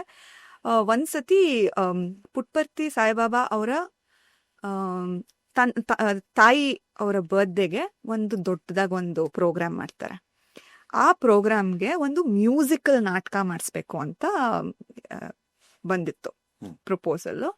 ಅದು ಹೇಗೆ ಅಂದರೆ, ಅಲ್ಲಿ ಸೆಲೆಕ್ಟ್ ಆಗೋ ಮಕ್ಕಳು ಎಲ್ಲ ಬೇರೆ ಬೇರೆ ಬೆಂಗಳೂರಲ್ಲಿರೋ ಬೇರೆ ಬೇರೆ ಬೇರೆ ಬೇರೆ ಏರಿಯಾಗಳಿರೋ ಬಾಲ್ ವಿಕಾಸಿಂದ ಸೆಲೆಕ್ಟ್ ಆಗಬೇಕು ಅಂತ. ಅದೇನು ನೋಡಿದ್ರು ನನ್ನಲ್ಲಿ, ಅವಾಗ ನಾನು ಬಿಂಬಾಗೂ ಹೋಗಿರಲಿಲ್ಲ. ಅವಾಗ ಹನುಮಂತ ನಗರ ಬಿಂಬ ಸ್ಟೂಡೆಂಟ್, ಅದಕ್ಕಿಂತ ಮುಂಚೆ ಇದು. ಅದೇನೋ ಒಂದು ಕಾಣಿಸಿದೆ ನನ್ನಲ್ಲಿ, ಇವಳು ಮಾಡಬಲ್ಲಳು ಅನ್ನೋದು ಒಂದು ಕಾಣಿಸಿದೆ ಅಲ್ಲಿ ಟೀಚರ್ಸ್ಗೆ. ಅವರು ನನ್ನ ಹೆಸರು ರೆಕಮೆಂಡ್ ಮಾಡಿದ್ದಾರೆ. ಕೃಷ್ಣ ತೃಷ್ಣ ಅಂತ ಒಂದು ಮ್ಯೂಸಿಕಲ್ ನಾಟಕ ನಲ್ಲಿ ನನ್ನ ಪಾತ್ರ ರುಕ್ಮಿಣಿ. ಆ್ಯಂಡ್ ನಿಮ್ಗೆ ಇವಾಗ ಚಿಕ್ಕ ಮಕ್ಳಿಗೆ ಒಂಥರ ಹೇಳ್ತಾ ಇರ್ತಾರಲ್ವಾ, ಈ ಥರ ಸ್ವಾಮಿ ಸ್ವಾಮಿ ಸ್ವಾಮಿ ಸ್ವಾಮಿ ಅಂತ ಹೇಳಿ ಹೇಳಿ ನನಗೆ ಅವ್ರ ಮೇಲೆ ತುಂಬಾನೇ ಅಡ್ಮಿರೇಷನ್ ಆ್ಯಂಡ್ ಭಕ್ತಿ ಬಂದ್ಬಿಟ್ಟಿತ್ತು. ಬಟ್ ಅಷ್ಟೊಂದು ನಂಗೆ ಅರ್ಥ ಆಗಿರಲಿಲ್ಲ, ಬಿಕಾಸ್ ನಾನು ಚಿಕ್ಕವಳಲ್ವಾ. ಸೊ ನನ್ನ ದೇವ್ರ ಜೊತೆ ನನ್ನ ರಿಲೇಶನ್ಶಿಪ್ ಏನು ಅಂತ ಡಿಫೈನ್ ಮಾಡೋ ಒಂದು ಏಜ್ ಅಲ್ಲ ಅದು, ದೇವರು ಅಷ್ಟೆ. ಸೊ ನಾಟಕ ಮಾಡೋದಕ್ಕೆ ಹೋದ್ವಿ ವೈಟ್ ಫೀಲ್ಡಲ್ಲಿ, ಅವ್ರ ಆಶ್ರಮ ಇತ್ತಲ್ಲ, ಅಲ್ಲಿ ನಮ್ಮ ಪರ್ಫಾರ್ಮೆನ್ಸ್ ಇದ್ದಿದ್ದು. ಸೊ ಅಲ್ಲಿ ಸ್ಟೇಜ್ ರಿಹರ್ಸಲ್ ಎಲ್ಲ ಆಯಿತು. ನಾನು ಅವ್ರನ್ನ ಅಲ್ಲಿ ತನಕ ನೋಡೇ ಇಲ್ಲ ಇನ್ ಪರ್ಸನ್, ಬರೀ ಫೋಟೋಲ್ ನೋಡಿರೋದು, ಅವ್ರ ಬಗ್ಗೆ ಕಥೆಗಳು ಕೇಳಿರೋದು, ಅದೆಲ್ಲ ಆಗಿದೆ. ಎಲ್ಲ ಫುಲ್ ಪರ್ಫಾರ್ಮೆನ್ಸ್ ಎಲ್ಲ ಮುಗೀತು. ಎದುರುಗಡೆ ಕೂತಿದ್ದಾರೆ. ಸೊ ನನ್ನ ಪರ್ಫಾರ್ಮ್ ಮಾಡ್ಬೇಕಾದ್ರೆ ಅವ್ರು ನನ್ನ ಮುಂದೆ ಕೂತಿದ್ದಾರೆ. I was very okay, very confident. ನನ್ನ ಪರ್ಫಾರ್ಮೆನ್ಸ್ ಎಲ್ಲ ನಾನು ಮಾಡಿದೆ. ಲಾಸ್ಟಲ್ಲಿ ಏನಂದರೆ, ನಾಟಕ ಎಲ್ಲ ಮುಗಿದ್ಮೇಲೆ ಕೃಷ್ಣ ಮತ್ತು ದ್ರೌಪದಿ ಮಾಡಿರೋ ರೋಲ್ ಆ್ಯಕ್ಟರ್ಸು ಕೆಳಗಡೆ ಅವ್ರನ್ನ ಕರ್ಕೊಂಡೋಗಿ ನಾವೆಲ್ಲ ಹಾಡು ಹೇಳ್ತಾ ಇರ್ತೀವಿ. ಫೈನಲ್ ಒಂಥರ ಕರ್ಟನ್ ಕಾಲ್ ಅಂತ ಹೇಳ್ತಾರಲ್ಲ, ಅವರಿಬ್ರು ಕೆಳಗಡೆ ಹೋಗಿ ಅವ್ರನ್ನ ಕರ್ಕೊಂಬರೋದು, ನಾವೆಲ್ಲ ಅವ್ರಿಗೆ ಆರತಿ ಮಾಡಬೇಕು ಅಂತ ಇದ್ದಿದ್ದು. ನಂಗೆ ತುಂಬ ಸಣ್ಣವಳು, ಬಟ್ ಈ ಎಕ್ಸ್ಪೀರಿಯನ್ಸ್ ನನಗಾಯ್ತು. ಅವ್ರು ಎದ್ದು ನಿಂತ್ಕೊಂಡ್ರಲ್ಲ, ಅಲ್ಲಿಂದ ಕೂತಿದ್ರು ಅಷ್ಟೊತ್ತು, ಎದ್ದು ನಿಂತ್ಕೊಂಡು ನನ್ನ ಕಡೆ ಬರ್ತಾ ಇದ್ದಾರೆ ಅಂತ ಒಂದು ನನಗೆ ಅರ್ಥ ಆಯ್ತಲ್ವಾ. ಐ ಸ್ಟಾರ್ಟೆಡ್ ಒಂಥರ ಕಣ್ಣಲ್ಲಿ ನೀರು ಒಂದೇ ಸಮ ಸುರಿತಾ ಇದೆ ನನಗೆ. ಒಂದೇ ಸಮ ಲೈಕ್ ಅನ್ಕಂಟ್ರೋಲಬ್ಲಿ, ಅಂದರೆ ಹಿಂಗೆ ಸ್ಮೈಲ್ ಮಾಡ್ತಾ ಇದ್ದೀನಿ, ಆದರೂ ಕಣ್ಣಲ್ಲಿ ನೀರು ಬರ್ತಾನೆ ತಡ್ಕೊಳಕ್ಕೆ ಆಗ್ತಲ್ಲ ನನಗೆ. ಏನೋ ಒಂದು ಶಕ್ತಿ ನನ್ನ ಹತ್ರ ಬರ್ತಿದೆ ಅನ್ನೋ ಫೀಲಿಂಗು. ನಾನು ಅದನ್ನು ಹೇಳ್ಕೊಳಕ್ಕೂ ಯಾರ ಹತ್ರ ಹೇಳ್ಕೊಳ್ಳಿ, ಅಳ್ತಾ ಇದ್ದೀನಿ ಅಷ್ಟೇ. ನಾನು ಬಂದರು, ಆರತಿ ಮಾಡಿದ್ವಿ, ಚೆನ್ನಾಗಿ ಮಾಡಿದೆ ಅಂತ ಹೇಳಿದ್ರು ನನಗೆ. ಆಮೇಲೆ ಅವಳು ಮೇನ್ ಕ್ಯಾರೆಕ್ಟರ್ ಇನ್ ದಟ್ ನಾಟಕ ವಾಸ್ ದ್ರೌಪದಿ ರೋಲು. ಅವಳು ತುಂಬ ಚೆನ್ನಾಗಿ ಮಾಡಿದ್ಲು. ಅವಳಿಗೆ ಮಂತ್ರಿಸ್ಬಿಟ್ಟು ಒಂದು ಗೋಲ್ಡ್ ಚೈನ್ ಕೊಟ್ಟರು, ನನ್ನ ಕಣ್ಣು ಎದುರುಗಡೆನೆ ಕೊಟ್ಟರು. ಆಮೇಲೆ ಆ ಪರ್ಫಾರ್ಮ್ ಎಲ್ಲ ನಿಂತ್ಕೊಂಡಿದ್ದೀವಿ, ಫೋಟೋಗೆ ನಿಂತ್ಕೊಂಡಿದ್ದೀವಿ. ನಾವು ಲಿಟ್ರಲಿ ಇಲ್ಲೇ ನಿಂತಿದ್ದಾರೆ ಅವರು. ನನಗಿನ್ನೂ ಅಳು ನಿಲ್ಸೋಕ್ಕಾಗ್ತಾರ, ಒಂಥರ ಓವರ್ವೆಲ್ಮಿಂಗ್ ಆನಂದ ಬಾಷ್ಪಕ್ಕಿಂತ ಒಂದು ಫೀಲಿಂಗ್ ಆಯ್ತಾ. ನಮ್ಮ ಅಜ್ಜಿ ಹೇಳ್ತಾರೆ, ಅವ್ರು ತಿರುಪತಿಗೆ ಹೋದಾಗೆಲ್ಲ ದೇವ್ರ ಮುಂದೆ ನಿಂತ್ಕೊಂಡಾಗ ಅವ್ರಿಗೆ ಅದೇ ಥರ ಆಗತ್ತೆ ಅಂತ ಆಯ್ತಾ. ನನ್ನ ಫಸ್ಟ್ ಟೈಮ್ ಎಷ್ಟೊಂದು 6-7 ವರ್ಷದ ಹುಡುಗಿ ನಾನು, ಆ ಥರ ಎಕ್ಸ್ಪೀರಿಯನ್ಸ್ ಆಯಿತು ನನಗೆ. ಆಮೇಲೆ ಎಲ್ಲ ಮುಗೀತು, ಹೋದರು. ನಾನು ಇನ್ನೂ ಅಳ್ತಾ ಇದ್ದೀನಿ. ನಮ್ಮಪ್ಪ ಬಂದರು, ನಮ್ಮಪ್ಪ ತಬ್ಕೊಂಡ್ರು, ಇಟ್ಸ್ ಓಕೆ ಅಂತ ಹೇಳ್ತಾರೆ. ನಮ್ಮ ಅಪ್ಪಂಗೂ ಅರ್ಥ ಆಗ್ತಲ್ಲ ಏನಾಗ್ತಿದೆ. ನಮ್ಮ ಅಜ್ಜಿ ಬಂದಿದ್ರು ಅವತ್ತು. ನಮ್ಮ ಅಜ್ಜಿ ಹೇಳಿದ್ರು, ನನಗೂ ಇದೇ ಥರ ಆಯ್ತಮ್ಮ. ಇಟ್ ಇಸ್ ಭಕ್ತಿ ಪ್ರೋ ಮ್ಯಾಕ್ಸ್. ಭಕ್ತಿ ರಸ ಏನಿದೆ ಅದನ್ನು ನೀನು ಪೂರ್ತಿ ಆ ರಸನ ಸವಿದಾಗ ನಿನಗಾಗತ್ತಲ್ಲ ಒಂದು ಆನಂದ, ಅದು ನಿಂಗೆ ಆಗ್ತಾ ಇರೋದು ಅಂತ ನಮ್ಮ ಅಜ್ಜಿ ಎಕ್ಸ್ಪ್ಲೇನ್ ಮಾಡಿದ್ರು ನನಗೆ. ಹಿಂಗೆ ಅದನ್ನು ಹೇಗೆ ಹೇಳ್ಕೋಬೇಕು ಅಂತನೂ ಅರ್ಥ ಆಗ್ತಾಯಿಲ್ಲ. ಬಟ್ ನಮ್ಮ ಅಜ್ಜಿ ಒಬ್ಬರಿಗೆ ಕರೆಕ್ಟಾಗಿ ಅರ್ಥ ಆಗಿದ್ದದು. ಆಮೇಲೆ ಎಲ್ಲ ಹಿಂದ್ಗಡೆ ಬ್ಯಾಕ್ ಸ್ಟೇಜಲ್ಲಿ ಬಂದ್ವಿ, ಎಲ್ಲರೂ ಇದು ಮಾಡ್ತಾಯಿದ್ದೀವಿ. ಯಾಕೆ ಅಳ್ತಾ ಇದೆ ಅಂತ ಒಂದಷ್ಟು ಜನ ಬಂದೆಲ್ಲ ಕೇಳಿದ್ರು. ನನಗೆ ಹೇಳ್ಕೊಳಕ್ಕಾಗ್ತಿಲ್ಲ, ಯಾಕೆ ಅಂತ ಹೇಳ್ಕೊಳಕ್ಕಾಗ್ತಿಲ್ಲ. ಅಲ್ಲಿ ಇದ್ದಿದ್ದೇ ಒಂದಷ್ಟು teachers who are suppose to be ಪರಮ ಭಕ್ತಾಸ್ ಆಫ್ ಸ್ವಾಮಿ. ನಿನಗೆ ಗೋಲ್ಡ್ ಚೈನ್ ಕೊಟ್ಟಿಲ್ಲ ಅಂತ ಹೇಳ್ತಾ ಇದೆಯಾ ಅಂತ ಹೇಳ್ಬಿಟ್ರು ಅಷ್ಟೇ. ಆಮೇಲೆ ಹೋಗ್ಲಿಲ್ಲ.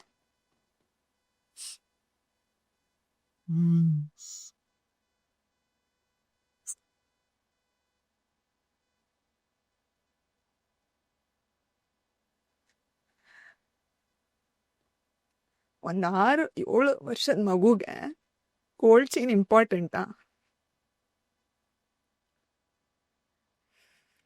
ಅಲ್ಲ, ಅವರನ್ನ ನೋಡೋದೇ ಒಂದು ಭಾಗ್ಯ. ಅವರನ್ನ ಅಷ್ಟು ಹತ್ತಿರದಲ್ಲಿ ಅವ್ರನ್ನ ಕರ್ಕೊಂಡ್ ಬಂದಿದ್ದು. ಬಟ್ ಚೇಂಜ್ ಆಗೋದನ್ನ ಅದಾದ್ಮೇಲೆ ಅಂದ್ರೆ ನಾಟ್ ಫಾರ್ ಅಂದ್ರೆ ಕೆಟ್ಟದಕ್ಕೆ ಚೇಂಜ್ ಆದೆ ಅಂತಲ್ಲ, ಒಳ್ಳೇದಕ್ಕೆ ಚೇಂಜ್ ಆದೆ.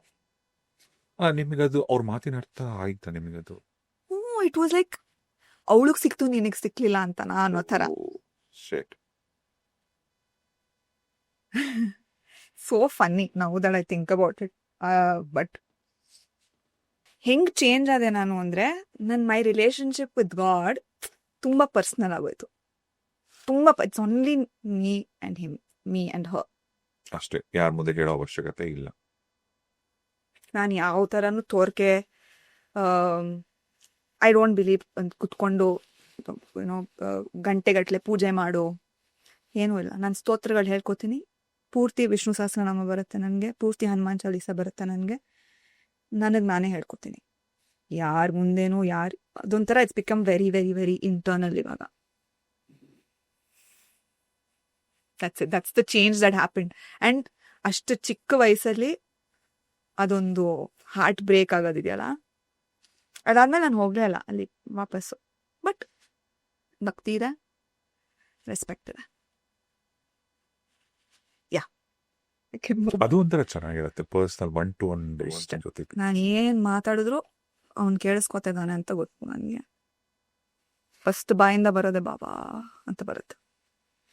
ಅಂಡ್ ಈಗ ಸಾಕಷ್ಟು ಕನ್ನಡ ಮತ್ತೆ ಈಗ ನ್ಯಾಷನಲ್ ಲೆವೆಲ್ ಒಳ್ಳೊಳ್ಳೆ ಜಾಹೀರಾತುಗಳೆಲ್ಲ ಕಾಣಿಸ್ಕೊಂಡ್ರಿ. ಈಗ ರೂಪಾ ಅವರು ಡೈರೆಕ್ಟ್ ಮಾಡಿದಂತ ಆಜಾದ್ ಭಾರತದಲ್ಲಿ ಕೂಡ ಒಂದು ಪ್ರಮುಖವಾದಂತ ಪಾತ್ರ. ಪ್ರಮುಖ ಪಾತ್ರ ಅಲ್ಲ, ಆಕ್ಚುಲಿ ಒಂದ್ ಸಣ್ಣ ಪಾತ್ರನೇ. ಸಲ ನಾನು ಏನಾರು ಹೇಳಕ್ ಕೊಟ್ಟಿದ್ದು ಅಂತ ದೊಡ್ಡ ಸ್ಕೇಲ್ ಸಿನಿಮಾಗಳಲ್ಲಿ ಒಂದು ರೋಲ್ ಮಾಡಿದ್ರೆ it's a big role. Yes, of course. First of all ಆ ಸಿನಿಮಾ ಮಾಡ್ತಿರೋ ಇಂಟೆನ್ಷನ್ ತುಂಬ ಪ್ಯೂರ್ ಆಗಿದೆ. ಆ್ಯಂಡ್ ಅದರಲ್ಲಿ ನಾನು ಒಂದು ಭಾಗಿ ಆಗಿದ್ದೀನಿ ಅಂತ ಹೇಳ್ಕೊಳ್ಳೋದಕ್ಕೆ ಹೆಮ್ಮೆ ನನಗೆ. Excuse me. ಒಳ್ಳೆ ಕಾಸ್ಟ್. ಶ್ರೇಯಸ್ ತಲ್ಪಡೆ ಅವರಿದ್ದಾರೆ, ಸುರೇಶ್ ಒಬಿರಾಯ್ ಅವರಿದ್ದಾರೆ, ಅಫ್ಕೋರ್ಸ್ ರೂಪಾ ಮ್ಯಾಮ್ ಮೇನ್ ಪಾತ್ರದಲ್ಲಿ ಕಾಣಿಸ್ಕೊತಿದ್ದಾರೆ. ಅವ್ರು ಆ್ಯಕ್ಟಿಂಗ್ ಮಾಡೋದಲ್ಲದೆ ಡೈರೆಕ್ಷನು ಮಾಡಿದ್ದಾರೆ, ಪ್ರೊಡ್ಯೂಸು ಮಾಡಿದ್ದಾರೆ. ಆ್ಯಂಡ್ ನಿಜವಾಗ್ಲೂ ನನಗೆ ಫಸ್ಟ್ ಹ್ಯಾಂಡ್ ನೋಡೋಕೆ ಸಿಕ್ತು, ಒಂದು ಹೆಣ್ಣಾಗಿ ಈ ಥರ ಒಂದು ಇಂಡಸ್ಟ್ರಿನಲ್ಲಿ ಎಷ್ಟು ಕಷ್ಟಪಡಬೇಕು